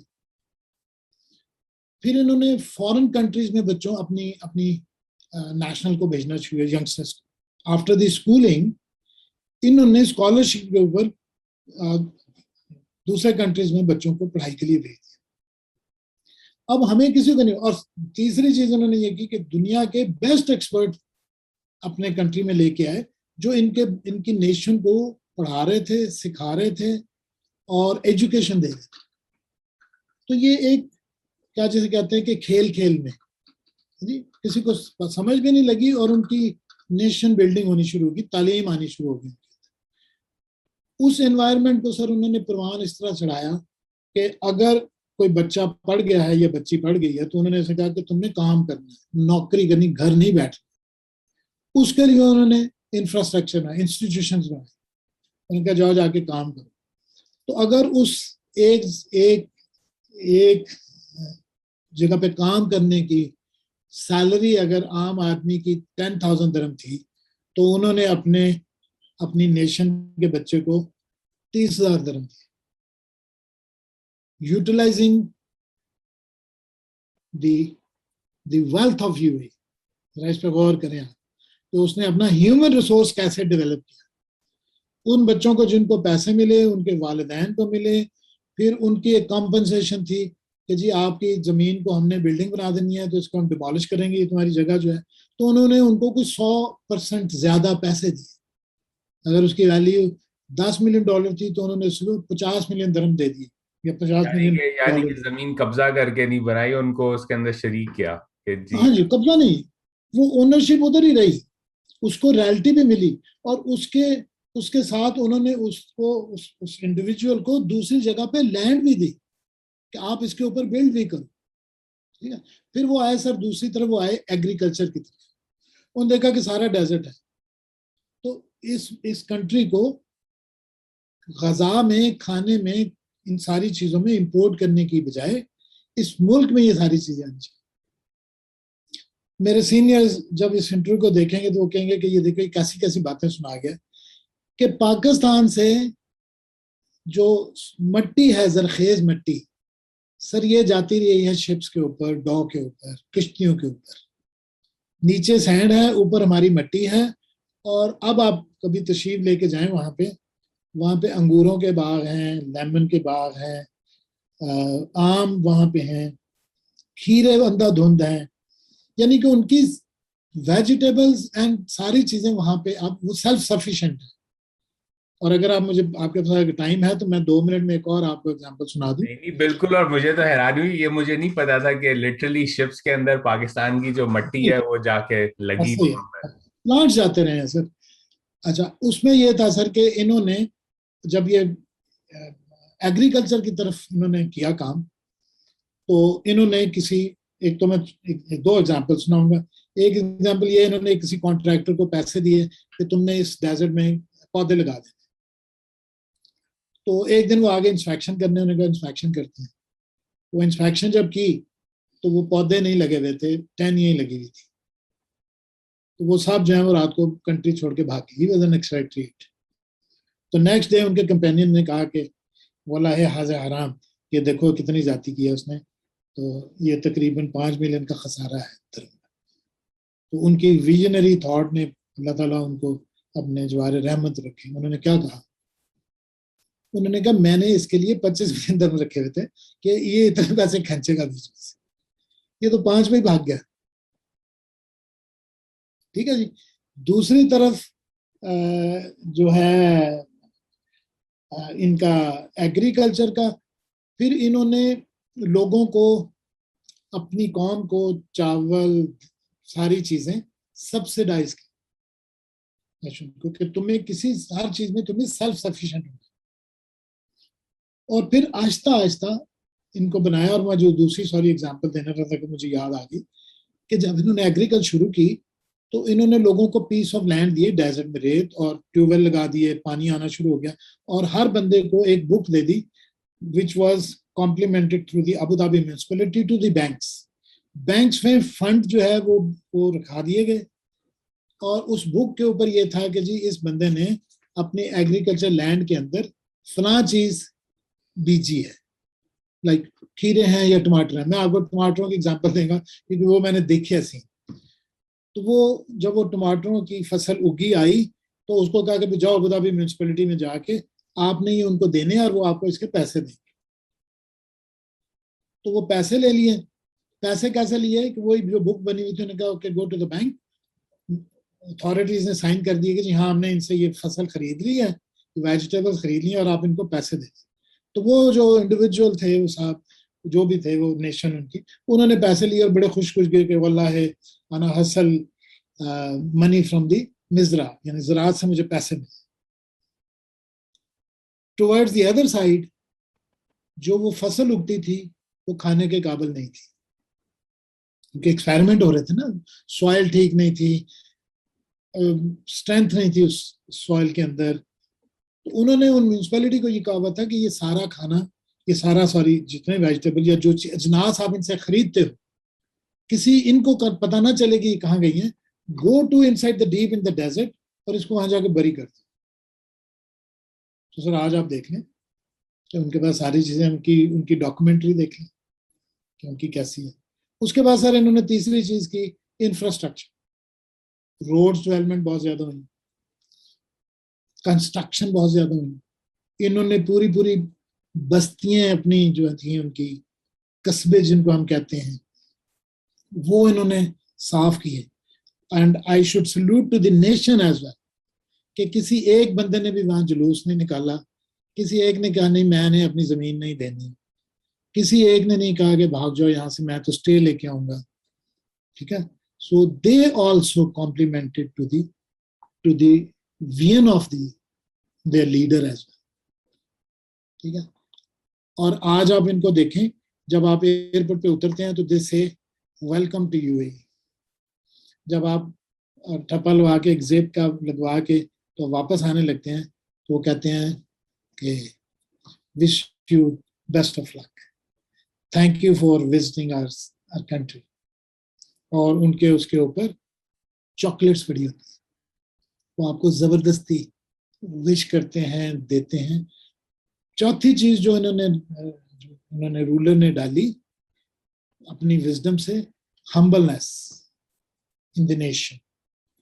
आप इनका कंपैरिजन किसी भी नेशन से कर लें, आप विजिट करते होंगे यूएई को जाके, they are very decent, very humble, very polite and very visionary.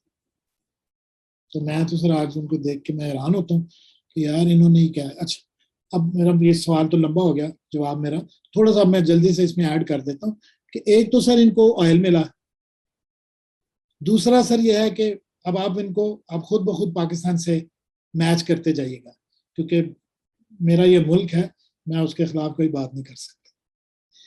दूसरा सर इनके ऊपर कोई थ्रेट नहीं है, इनके इर्द गिर्द जियोपॉलिटिकल आप देखें, इनके इर्द गिर्द they are not engage in any war. अगर आप बात करेंगे तो वेरी रिसेंटली कोई ऐसी छोटी मोटी चीज है, लेकिन देयर इज नथिंग।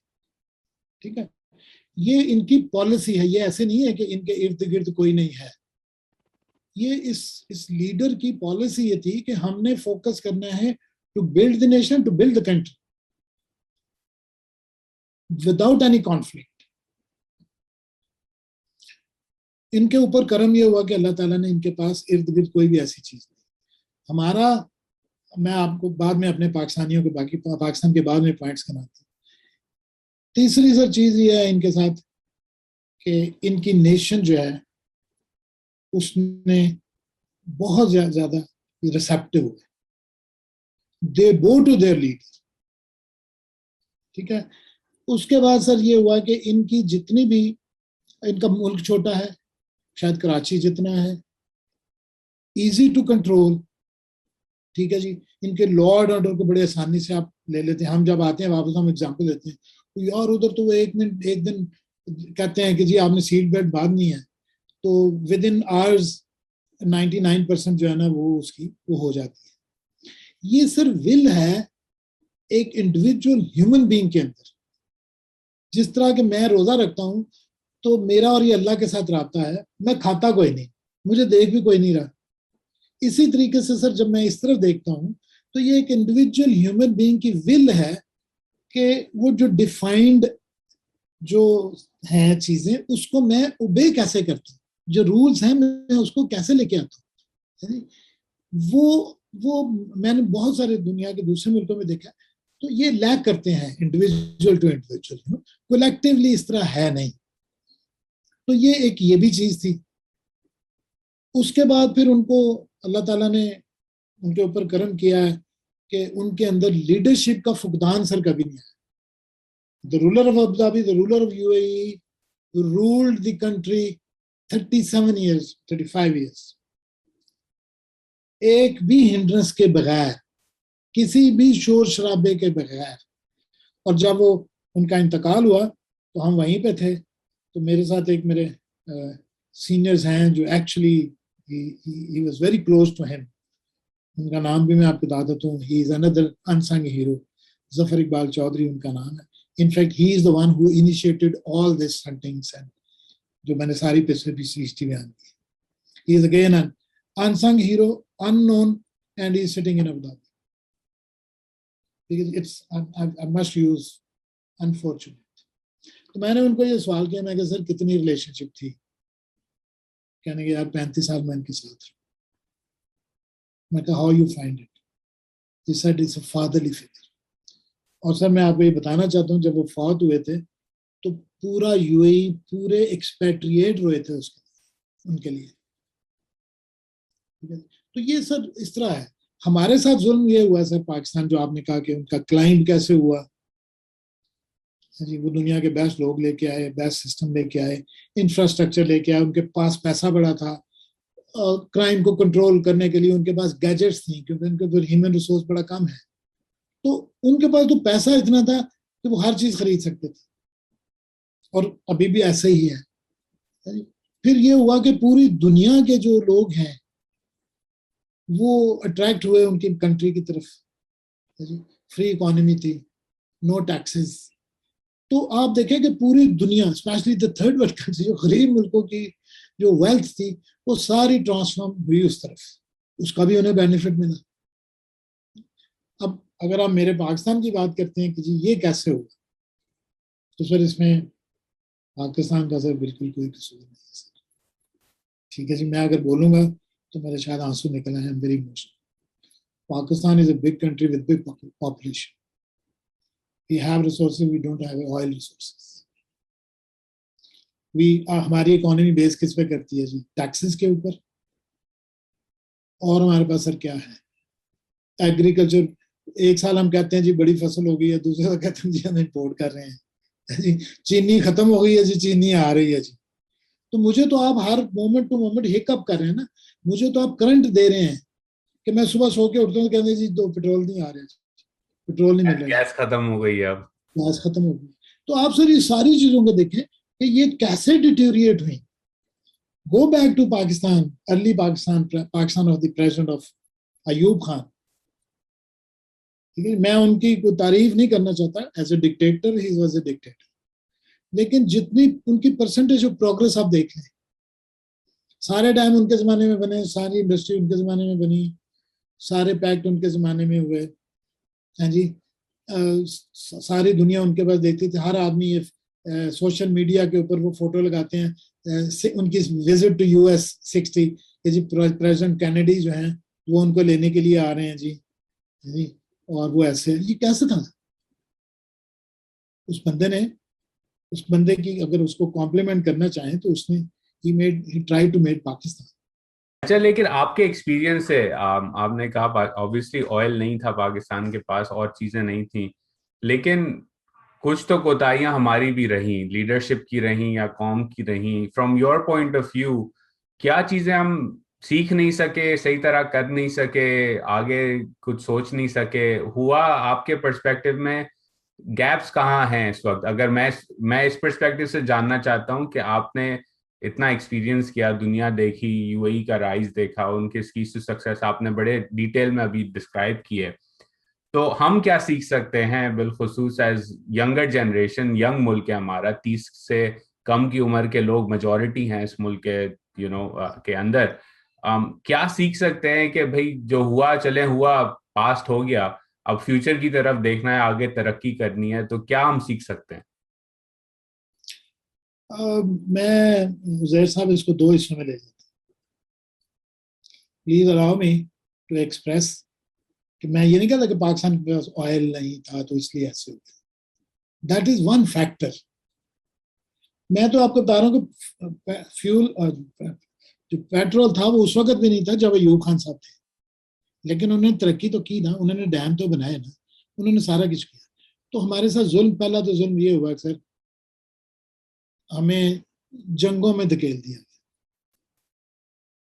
1964 65 की वॉर 17 दिन चली, हमारे पास भी कुछ नहीं था और भाईजान दूसरे के पास भी क्रॉस बॉर्डर भी कुछ नहीं रहा।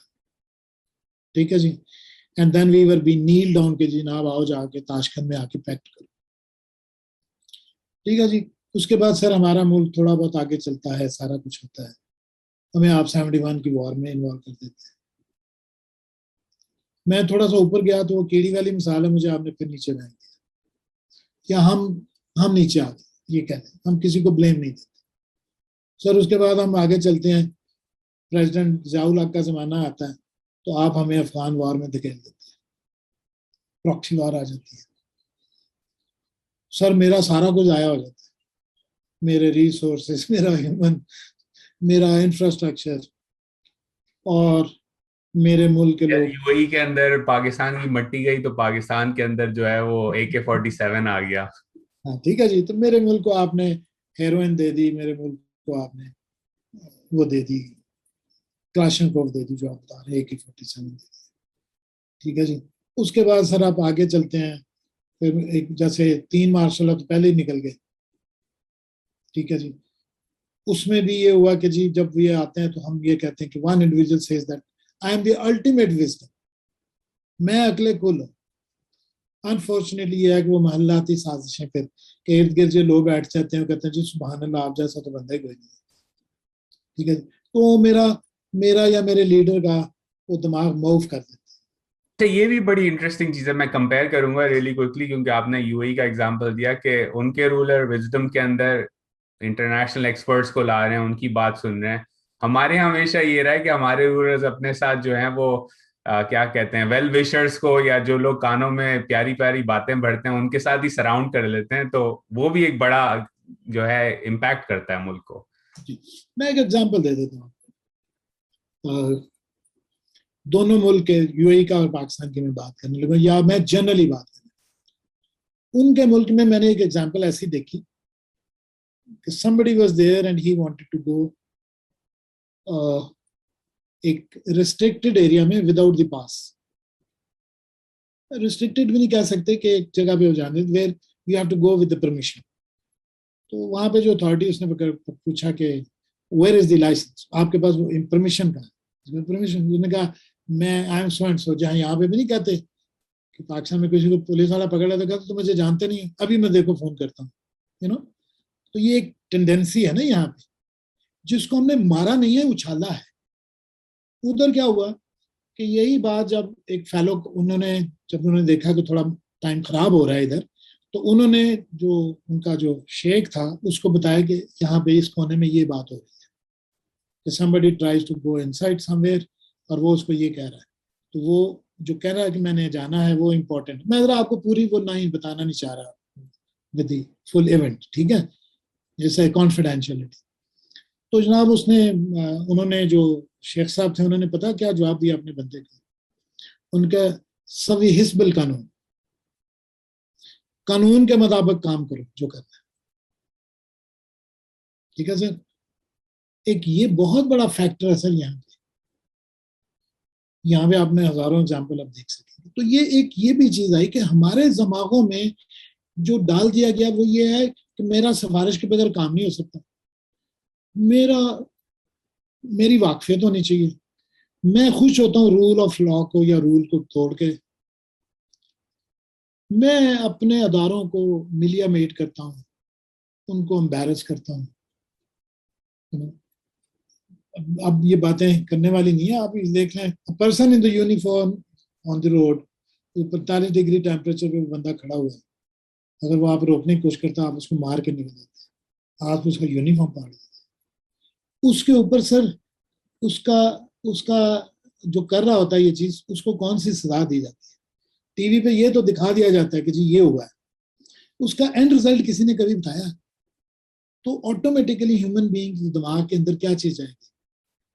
Break the rule, break the law. उससे ये फिर डिस्ट्रक्शन सर सारी शुरू होती। सॉरी मैं आपका भूल गया जो आप मुझे किस तरफ लेके आना चाह रहे थे। नहीं, आपने कवर कर दिया। और मैं आगे एक और टॉपिक की तरफ बढ़ने जाता हूँ। अगेन बैक टू बैंकिंग आते हैं। आपने कहा ब्रांचेस बनी, अल फलाह की एक्सपैंड हुआ। एक चीज जो मैंने नोटिस की इकोनॉमी को कवर करते हुए और दुनिया को देखते हुए, आपने फिलीपींस का जैसे एग्जांपल दिया कि जी वहां तो रेमिटेंस फौरन आ जाती थी, कि पाकिस्तानी जो बैंक्स हैं वो एक तरह से कह सकते हैं कि हुकूमत पाकिस्तान को कर्जे दे दे के जो है वो प्रॉफिट्स बना लेते हैं, मजे आ जाते हैं, काम चलता रहता है। इनोवेशन जो दुनिया भर में बैंकिंग के अंदर नजर आई, वो हमें पाकिस्तान के अंदर उस तरह की नजर नहीं आती जो होनी चाहिए, बिलखुसूस इसलिए क्योंकि एक पाकिस्तान के अंदर गरीब तबका है। आप अगर इकोनॉमिस्ट से बात करें या बैंकर से भी बात करें दुनिया भर के, तो वो कहेंगे थे क्या आप कौम को पढ़ाएं, लेकिन कौम को पढ़ाने के साथ साथ अगर आप फाइनेंशियल इंक्लूजन को, उनका बैंक अकाउंट खोल देते हैं, उनकी क्रेडिट हिस्ट्री बनाने लग जाते हैं, तो एक बहुत लंबा फर्क पड़ता है मुल्क के अंदर। कि जो आपने जैसे एग्रीकल्चर का कहा कि जी उनको लोन दिया गया, उन्होंने फिर टमाटर बेचे, बैंक से आके उन्होंने पैसे लिए, तो एक बड़ा इम्पैक्ट बनता है इसका कि आप बैंकिंग सिस्टम में लोगों को लाएं। तो from your perspective as a banker, Pakistan के अंदर क्यों ये नहीं आज तक हो सका कि जो मेजोरिटी है हमारे लोगों की, बिलखसूस खवातीन, ना उनके बैंक अकाउंट है, ना कोशिश की जा रही है कि उनके बैंक अकाउंट खोले जाएं? तो क्यों हम जो है फाइनेंशियल इंक्लूजन की तरफ नहीं देखते कि अपनी कौम को कम से कम बैंक अकाउंट तो खोल के दे दें? मैं इसको इस तरह लूंगा जी कि आप ना इकोनॉमी को डॉक्यूमेंट कैसे करें। आप, मेरा ख्याल है आप इसको अपने अच्छे अल्फाज में आपने ये कहा जो आपने मुझे ये कहना चाहिए, ठीक है जी। अब इसको जो मैं देखता हूँ banking in Pakistan, progress of the banking in Pakistan, private bank बहुत ज्यादा बने, गवर्नमेंट बैंक बने, गवर्नमेंट बैंक के अंदर इश्यूज हैं, लिमिटेशंस हैं, वो जो यूनियनिज्म है, शटडाउन हिस्ट्री है, और फिर जो उनके लीडर्स हैं उनके कोई गोल्स नहीं होते। मेरा अपना ख्याल ये है, वो गवर्नमेंट के बैंक्स किसी भी जगह हो वो ऑटोमेटिकली फैट हो जाते हैं because of the tradition all confidential account should be in the government banks. जितनी बाकी आपके इक्विपमेंट्स की चीजें हैं या जो भी गवर्नमेंट के जितने भी अकाउंट्स हैं वो उस बैंक के थ्रू राउट करते हैं। एक तो ये इनकी बहुत बड़ी इनकी reason, so they are not in the competition, you can say there is no sense of competition in that. तो जब सेंस ऑफ कंपटीशन ही नहीं है तो ग्रोथ कैसे होगी? आप किसी भी बैंक को जाकर विजिट कर लें, just go one bank of the government bank and go to other bank which is a private bank, you will see a hell of difference. Though there is a lot of room in the private banking in Pakistan, private bank है उनके अंदर भी बहुत ज्यादा growth की और बहुत ज्यादा ये जरूरत है इन चीजों की टू इनको ठीक करने की, आप ये कह सकते हैं। क्योंकि whenever you go and you visit, मतलब मैं क्योंकि सारी जिंदगी बाहर रहा हूँ, तो मैं जब जाता हूँ तो आई गेट फ्रस्ट्रेटेड, क्योंकि मैंने एक वक्त गुजारा हुआ है, मैंने देखा हुआ है कि कस्टमर रिलेशनशिप क्या होती है, कस्टमर हैंडलिंग क्या होती है।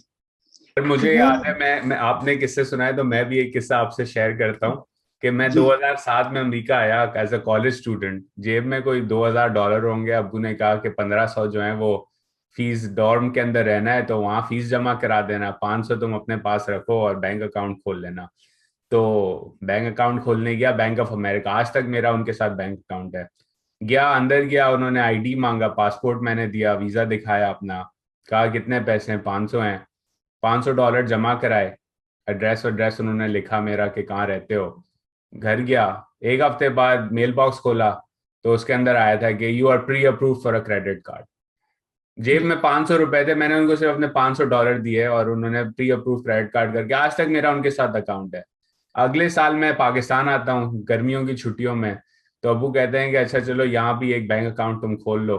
तो वहां मैं गया, मुझे 4 घंटे लगे सर बैंक अकाउंट खोलने में। प्राइवेट बैंक थी, लेकिन ये फलाना डॉक्यूमेंट ले आओ, ये दिखाओ, वो दिखाओ, फिर ये करो, स्टेटमेंट, अच्छा स्टेटमेंट पेपर पे है। तो अब मैं कह रहा हूँ भाई मैं तो अमेरिका में रहता हूँ, तुम ऑनलाइन कर दो कुछ, नहीं वो नहीं हुआ। तो बड़ा फ्रस्ट्रेटिंग एक्सपीरियंस है। आप सही कह रहे हैं, जब आप दुनिया के बाहर मुल्कों से कंपेयर करते हैं तो बड़ा फ्रस्ट्रेटिंग एक्सपीरियंस होता है बैंक के अंदर।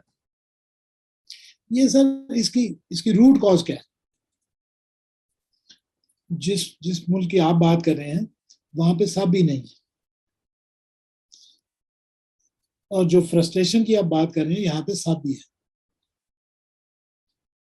नंबर 1। नंबर 2, जो सबसे बड़ी रूट कॉज जो मैं देखता हूँ, lack of professionalism and lack of training.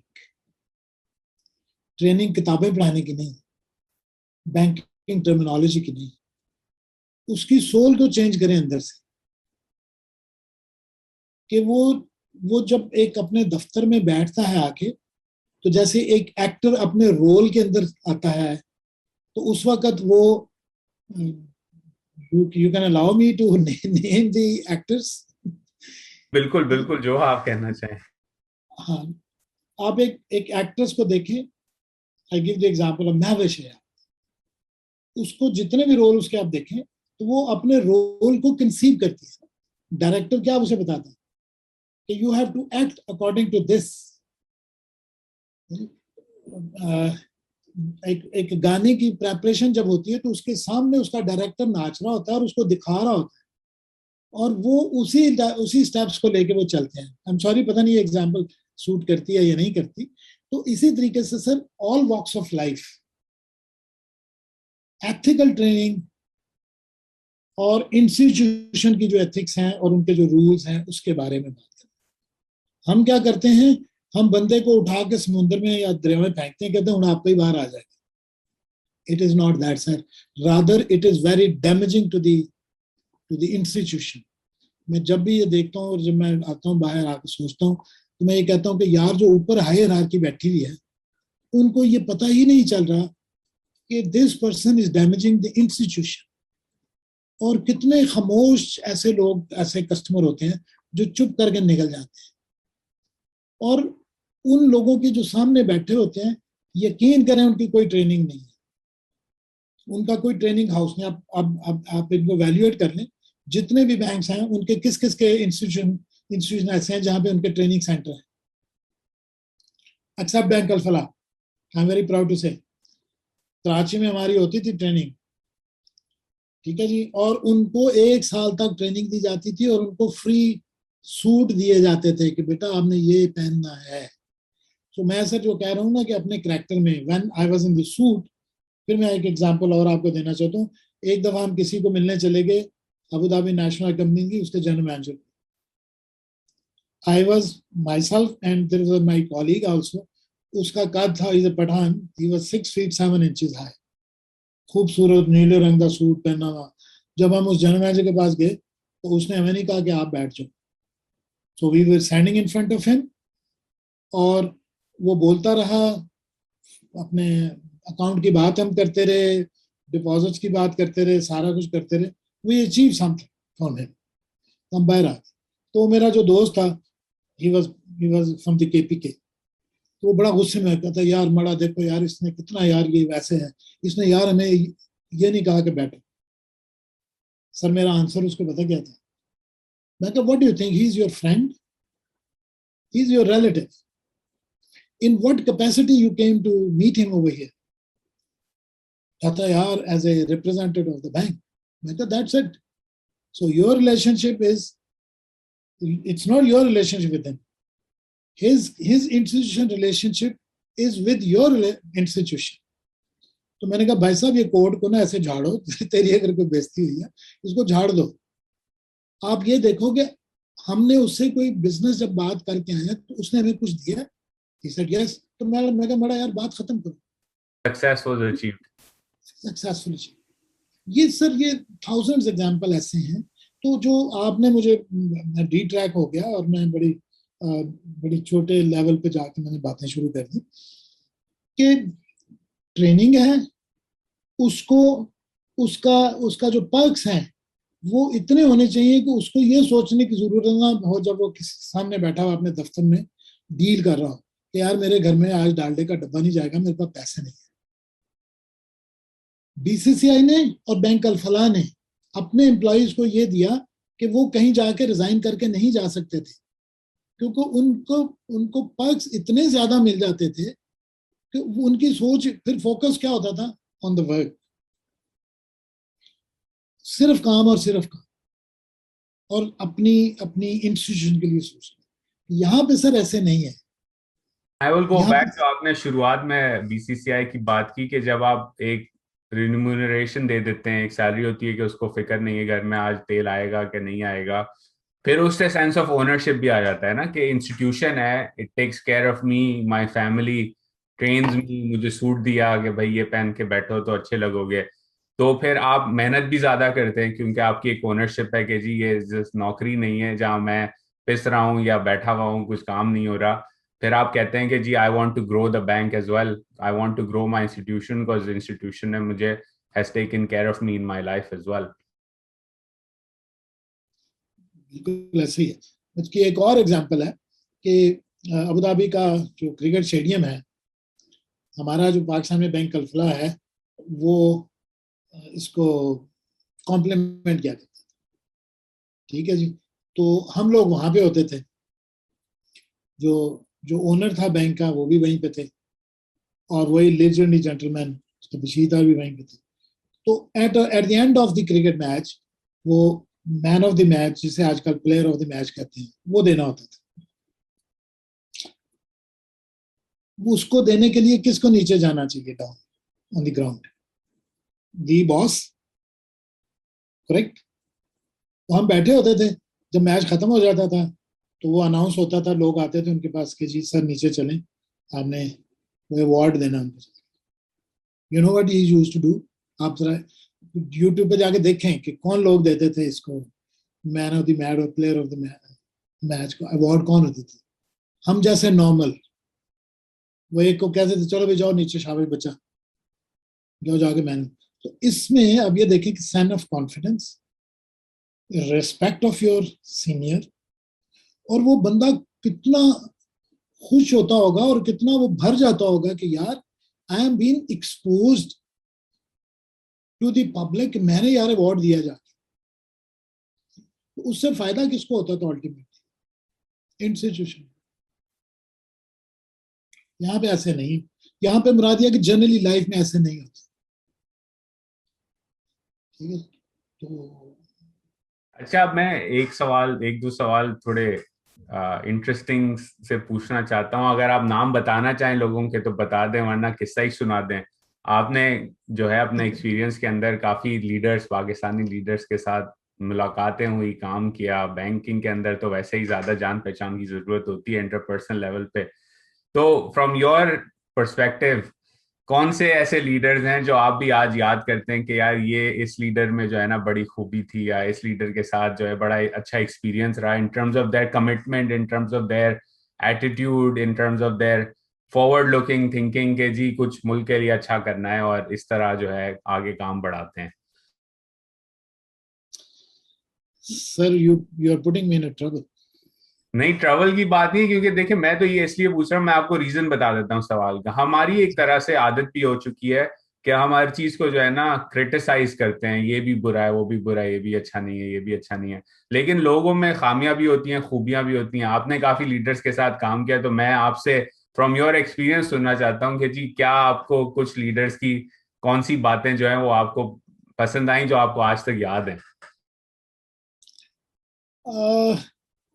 मेरा अपना जाती ख्याल है जी कि हर लीडर ने अपनी कैपेसिटी में कुछ ना कुछ अपनी उस ऑफिस होल्डिंग को स्ट्रेंथन करने के लिए या टू सम एक्सटेंट पाकिस्तान के लिए बेनिफिशियल होने के लिए कुछ कोशिश की।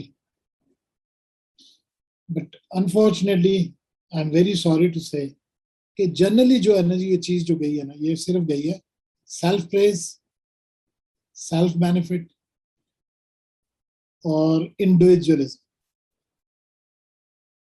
मैं बड़े दुख से, मेरी आप शक्ल भी अभी देख लेंगे मेरे टीवी में, मैं बड़े दुख से ये बात कहता हूँ। मैं अगेन आई से मैं बहुत छोटा पार्ट हूँ इस मुल्क का, और मेरा बड़ा छोटा सा है, मैं कोई आउटस्टैंडिंग नहीं था अपने उसमें। लेकिन सर जब मैं जो भी चीजें मैंने देखी ना जिंदगी में, मैं बहुत कुड़ा। ये लोग जब आते थे हमारे पास तो इनके साथ जो इनके लोग होते थे या इनके साथ मेरी, क्योंकि मेरी हैसियत बड़ी छोटी सी थी, तो मैं इनको ये एक बात कहता था कि यार ये जो कि instead of this individual benefit, इनसे बड़ा काम लो। ये अगर मेरे मुल्क में आ रहे हैं तो इनको कहो कि यार ये इस साल आप इस तरह करें जी, ये फलां सड़कें बना दें, और जी एक अस्पताल यहाँ बना दीजिए, और जी मेरे स्कूल के बच्चों के लिए बिल्डिंग्स बना दो, क्योंकि हम गरीब नेशन है ना जी। तो उनसे हमें ये लेना चाहिए था, जो कि अनफॉर्चुनेट नहीं हो सका। Maybe I have limitations कि मैं लोगों का माइंड रीड नहीं कर सका, या जो इवेंट हुए उसको मैं अपने नज़र में शायद मैं गलत देखता रहा। लेकिन मेरा जाती ख्याल सर ये है, सर ये नहीं। और मैं सर आपको, मुझे बहुत तकलीफ है इस चीज। जब अर्थक्वेक आया था तो there was a delegation which landed in UAE in Abu Dhabi कि जी विद दी, वो ये लेके आए थे अपना टारगेट कि इतने 100 बच्चों की ओनरशिप कोई ले ले वहां पे। ठीक है जी।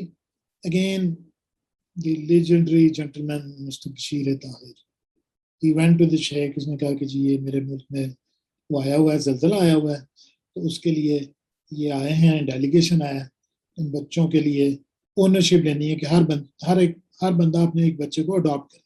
तो वहाँ पे एक डिनर भी था जिसमें पाकिस्तानी भी थे, आना था उन्होंने, वो आए भी। तो उन्होंने कहा कितने बच्चे हैं? तो उन्होंने कहा जी 1000 बच्चा शायद, एग्जाम्पल दे रहा हूँ। तो उन्होंने कहा ओके अडॉप्ट ऑल, कितने पैसे बनते हैं, रिमिट द मनी। वो वापस आए, उन्होंने जो आए हुए थे लोग उनको बताया कि सर वो उन्होंने ले लिया ओनरशिप उसकी। अब वो जो डिनर डिनर फॉर पाकिस्तानी किया हुआ था, वहां लोगों को बुलाया हुआ था कि इन लोगों से यार एक एक दो दो ये लोग ले लेंगे, कोई बच्चे 50-60 बच्चे ये ले लेंगे, यू नो। तो आप यकीन करें उमैर साहब, उस डिनर की वैल्यू ही, उसके अंदर से स्ट्रेंथ ही निकल गई, वो जोश ही निकल गया, क्योंकि आपका टारगेट पूरा हो गया। ठीक है जी। ये बड़ा मैं दुखी सी बात करता हूँ, हो सकता है कुछ लोग नाराज भी हो जाएं इस बात से, लेकिन this is a fact, it's a history, this is the reality. ठीक है, होना क्या चाहिए था कि यार 1000 हो गए, ये कितने देते हैं जो आए हुए? 2000 करके करते थे हम। हाँ, 2000 और मिल जाते। उसके बजाय क्या किया गया कि मेरे बॉस को ये कहा गया तो सर थोड़े जो होर दुआ दो बंदे, थोड़े जो होर ना को, and it and he did. क्या सर ऐसे होना चाहिए? मैं मतलब what I am saying, it's, मेरा एक लफ्ज है individualism, self benefit.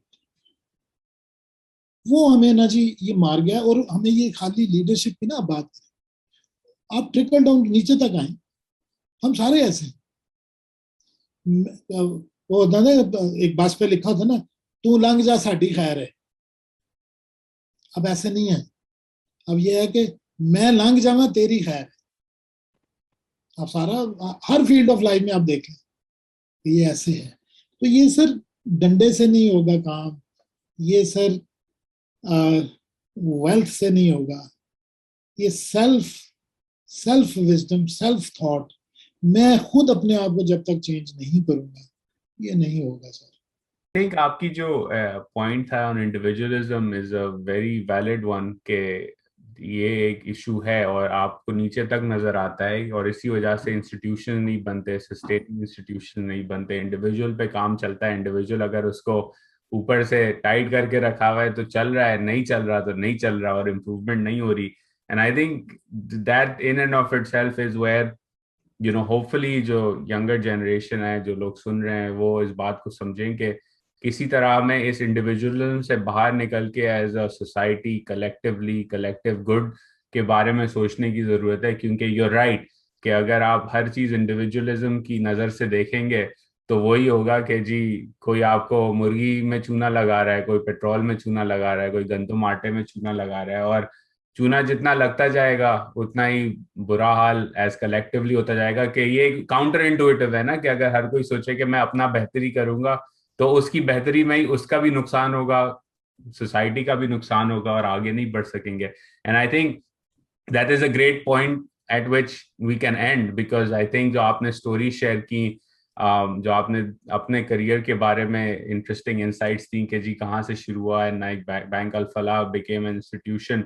I think that is a testament के इंस्टीट्यूशन बनाए जा सकते हैं, सक्सेसफुली बनाए जा सकते हैं। आपने थोड़ा आगे का सोचना होता है, और मोर इम्पोर्टेंटली कि कोई भी काम, स्पेशली अगर आप यंग करियर स्टार्ट कर रहे हो, तो कोई भी काम छोटा नहीं है। आपने ट्रेनों के अंदर जो है वो गुलदस्ते बनाए और हार बनाए, एडवांस टीम्स में गए, तो उसका भी जो है एक इम्पैक्ट हुआ करियर के ऊपर। I think we should all think about it and learn from it. तो मैं तो बड़ा इंजॉय किया मैंने आपसे बात करके, बड़ा शुक्रगुजार हूँ कि आपने टाइम निकाला और इतनी ओपनली कैंडिडली हमसे बातें शेयर की। तो बहुत बहुत शुक्रिया आपका। मोस्ट वेलकम जी। मैं वही कह रहा हूँ कि फ्री फॉर ऑल नहीं है। आज भी आज भी अगर मेरे में, मेरी कौम में, हमारे में डेडिकेशन आ जाए, आप यकीन करें कि जब मैं इर्द गिर्द जाके देखता हूँ, वी आर एडवांसिंग। हमारे बच्चे पढ़ाई में आगे हैं, हमारे बच्चे आउटस्टैंडिंग हैं, हमारे बच्चे बहुत एक्सेल कर सकते हैं अगर इनको आप इक्वल प्लेइंग फील्ड दें। और जो हमारे सीनियर हैं वो भी अपना एक्सपीरियंस ट्रांसफर करें यंगर जनरेशन में।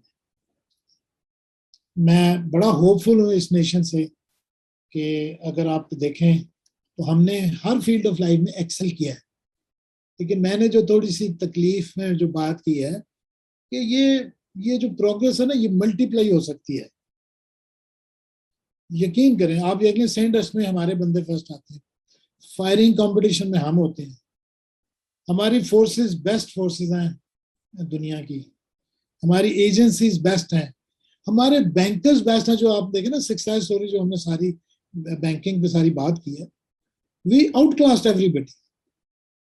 तो अभी भी यही है सारा कुछ, लेकिन वही है कि विल जो है ना सर, वो विल बड़ी जरूरी है।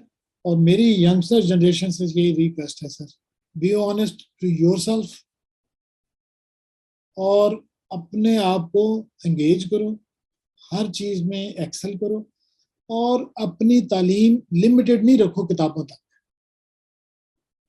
Don't think that if you are a banker or if you are an engineer, you are an engineer. No, it is not that. You are a human being. आप अशरफुल मखलूकात हैं, और अल्लाह ताला ने आपको यहाँ पे जो भेजा है वो खाली आपको अपनी जात के लिए नहीं भेजा। जो मैं इंडिविजुअलिज्म की बात जो कर रहा था, तो मेरी जात नहीं है sir. If I go back and I see my prophet Muhammad सल्लल्लाहु अलैहि वसल्लम, क्या रेवोल्यूशन वो लेके आए, ये तो हम तो बात की बातें हैं। और आज भी आप देख लें, हम बुक्स की बात करते हैं कि बुक्स कौन सी पढ़ी, किसको रेफर करना चाहिए। Sir Quran Majeed is the best book, आपको हर चीज मिल जाएगी। तो आपका सर बहुत बहुत शुक्रिया कि यू बेयर मी फॉर, आप काफी देर तक मुझे बर्दाश्त करें किया आपने। और अगर कोई चीज ऊंची नीची इमोशंस में हो गई हो, और मैं ऑडियंस से भी ये रिक्वेस्ट करता हूँ, तो मैंने सिर्फ अपनी लाइफ हिस्ट्री बयान की है, मैं कोई जजमेंट किसी भी के ऊपर मैंने पास नहीं। So these are my own views only, तो जो मैं ये देखता हूँ, क्योंकि मैं बहुत ज़्यादा पढ़ा लिखा नहीं हूँ, मेरा कुछ ज़्यादा नॉलेज नहीं है। ये डे टू डे मेरा एक एक्सपीरियंस था जिसमें मैं एज ए ट्रू पैट्रियट और ट्रू ह्यूमन बीइंग, जो मेरी फीलिंग थी वो मैंने बगैर किसी लगी लिपटी के आपके सामने निकली। आपका सर बहुत बहुत शुक्रिया। आपका भी बहुत बहुत शुक्रिया। और आपने बड़ी हम्बली जो है हमसे स्टोरी शेयर की, और आपने काफी अनसंग हीरोज और अनसंग रोल मॉडल्स की बात की। तो मैं ये कहूंगा कि आप भी एक अनसंग हीरो हैं, अनसंग रोल मॉडल हैं, जिनसे हमें सीखना चाहिए, जिनके एक्सपीरियंसेस से काफी आगे की जनरेशन सीख सकती हैं। तो आपका बहुत बहुत शुक्रिया कि आपने वक्त निकाला और हमसे शेयर किया। सर एक लास्ट बात मैं करना चाहता हूँ, अगर आप इजाजत दे दें। सर ये जिन लोगों की मैंने बातें की है ना, अनसंग हीरोज, जिन्होंने बहुत ज्यादा कंट्रीब्यूशन किया for the growth of Pakistan और सारा कुछ, ये यहीं कहीं है, ये गुम हो गए हैं सर। तो इनको डिस्कवर करें सर। ये जितनी आपकी गवर्नमेंट्स हैं, ये जितने आपके लीडर्स हैं, ये जितने आपके प्राइम मिनिस्टर्स हैं, ये इनको जानते हैं, ये इनको जाती तौर पे जानते हैं। इनसे बेनिफिट लेना चाहिए सर, इनको बुलाना चाहिए, इनको कोई रोल देना चाहिए। यकीन करें कि इनके कॉम्प्लेक्शन से पूरा चेंज हो जाएगा एटमॉस्फेयर। और इनको सर जाया नहीं करना चाहिए। मैं दुखी दिल से रिक्वेस्ट कर रहा हूं आपको कि आप मेरी ये बात पहुंचाएं लोगों तक कि सर ये लोग अभी तक बाहर ना बैठे, ये बाहर बैठे हुए हैं और ये कुछ नहीं कर रहे, ये यहाँ पे हैं सर, इधर उधर ही हैं। और मैं इशारों के नाम में आपको बता रहा हूँ कि ये बहुत बड़ा रेवोल्यूशन ला सकते हैं सर, और विदाउट एनी बेनिफिट। उनको आप सिर्फ 2 वक्त की रोटी चाहिए, उनको और कुछ नहीं चाहिए। लेकिन सर वो हम ना बेनिफिट नहीं हो रहे। मैं I don't want to say कि हम वो जाया नहीं है, वो तो इंस्टीट्यूशन है अपनी जगह पे, लेकिन हमें उससे हमें बेनिफिशियरी होना चाहिए। तो मेरी रिक्वेस्ट सर प्रेजेंट गवर्नमेंट से भी है, और बाकी जितने फील्ड ऑफ लाइफ हैं उनसे भी है, इंस्टीट्यूशन से भी है। जितने ये बड़े इंस्टीट्यूशन है जहाँ पे बच्चों को पढ़ाया लिखाया जाता है, इन जैसे लोगों को बुलाएं और उनसे बेनिफिट लें। और उससे पहले मैं आपको बाद में ईमेल भी करूंगा कि आप जरा मुझे 3-4 और भी नाम दें, क्योंकि मैं उनसे भी इसी तरह का इंटरव्यू करना चाहता हूं, ताकि एटलीस्ट हम रिकॉर्ड तो कर सकें उनकी मेमोरीज, उनके एक्सपीरियंसेस। तो अगेन बहुत बहुत शुक्रिया, और मैं आपको फिर एक बार फिर ईमेल करके आपसे नाम लूंगा, ताकि हम 2-3 ऐसी और डिस्कशंस कर सकें। क्योंकि मेरे लिए ये बहुत इंपॉर्टेंट है कि हम इन चीज़ों को रिकॉर्ड करें और फिर वो ऑनलाइन हो, कहीं भी हो, लोग उसको देख सकें, सुन सकें, सीख सकें, कुछ लोग समझ सकें, तो एटलीस्ट हम अपनी कैपेसिटी के अंदर तो कोई कंट्रीब्यूशन पूरी कर सकें कि उन लोगों की जो मेमोरीज हैं वो याद रखी जाएं। नहीं, आपका ये बहुत बड़ा ये कारनामा मैं कह सकता हूँ कि यह है, या आपकी ये कोशिश जो आप कर रहे हैं कि डिफरेंट लोगों को बुला के इट्स अ ब्लेंड, कि एटलीस्ट जितने व्यूअर्स हैं उनमें से वो बेनिफिट हो सकते हैं। ठीक है जी, जैसे आज मेरी आपसे बात हुई तो मैंने आपको इशारा किया, तो अब मेरा ख्याल है कि आप उनको पकड़ेंगे, खंगालेंगे, और जो व्यूअर्स हैं या जो हमारे अरबाब इख्तियार हैं, वो जो इनको जानते हैं, वो इनको बुलाएं और इनसे बेनिफिट लें। बिल्कुल, इंशाल्लाह बहुत ये बहुत करेंगे बहुत पूरा। बहुत शुक्रिया शुक्रिया, बहुत। जज़ाकल्लाह खैर। I salute you for your this effort. Thank you sir. अल्लाह हाफिज, अस्सलाम अपना ख्याल रखिएगा। वालेकुम।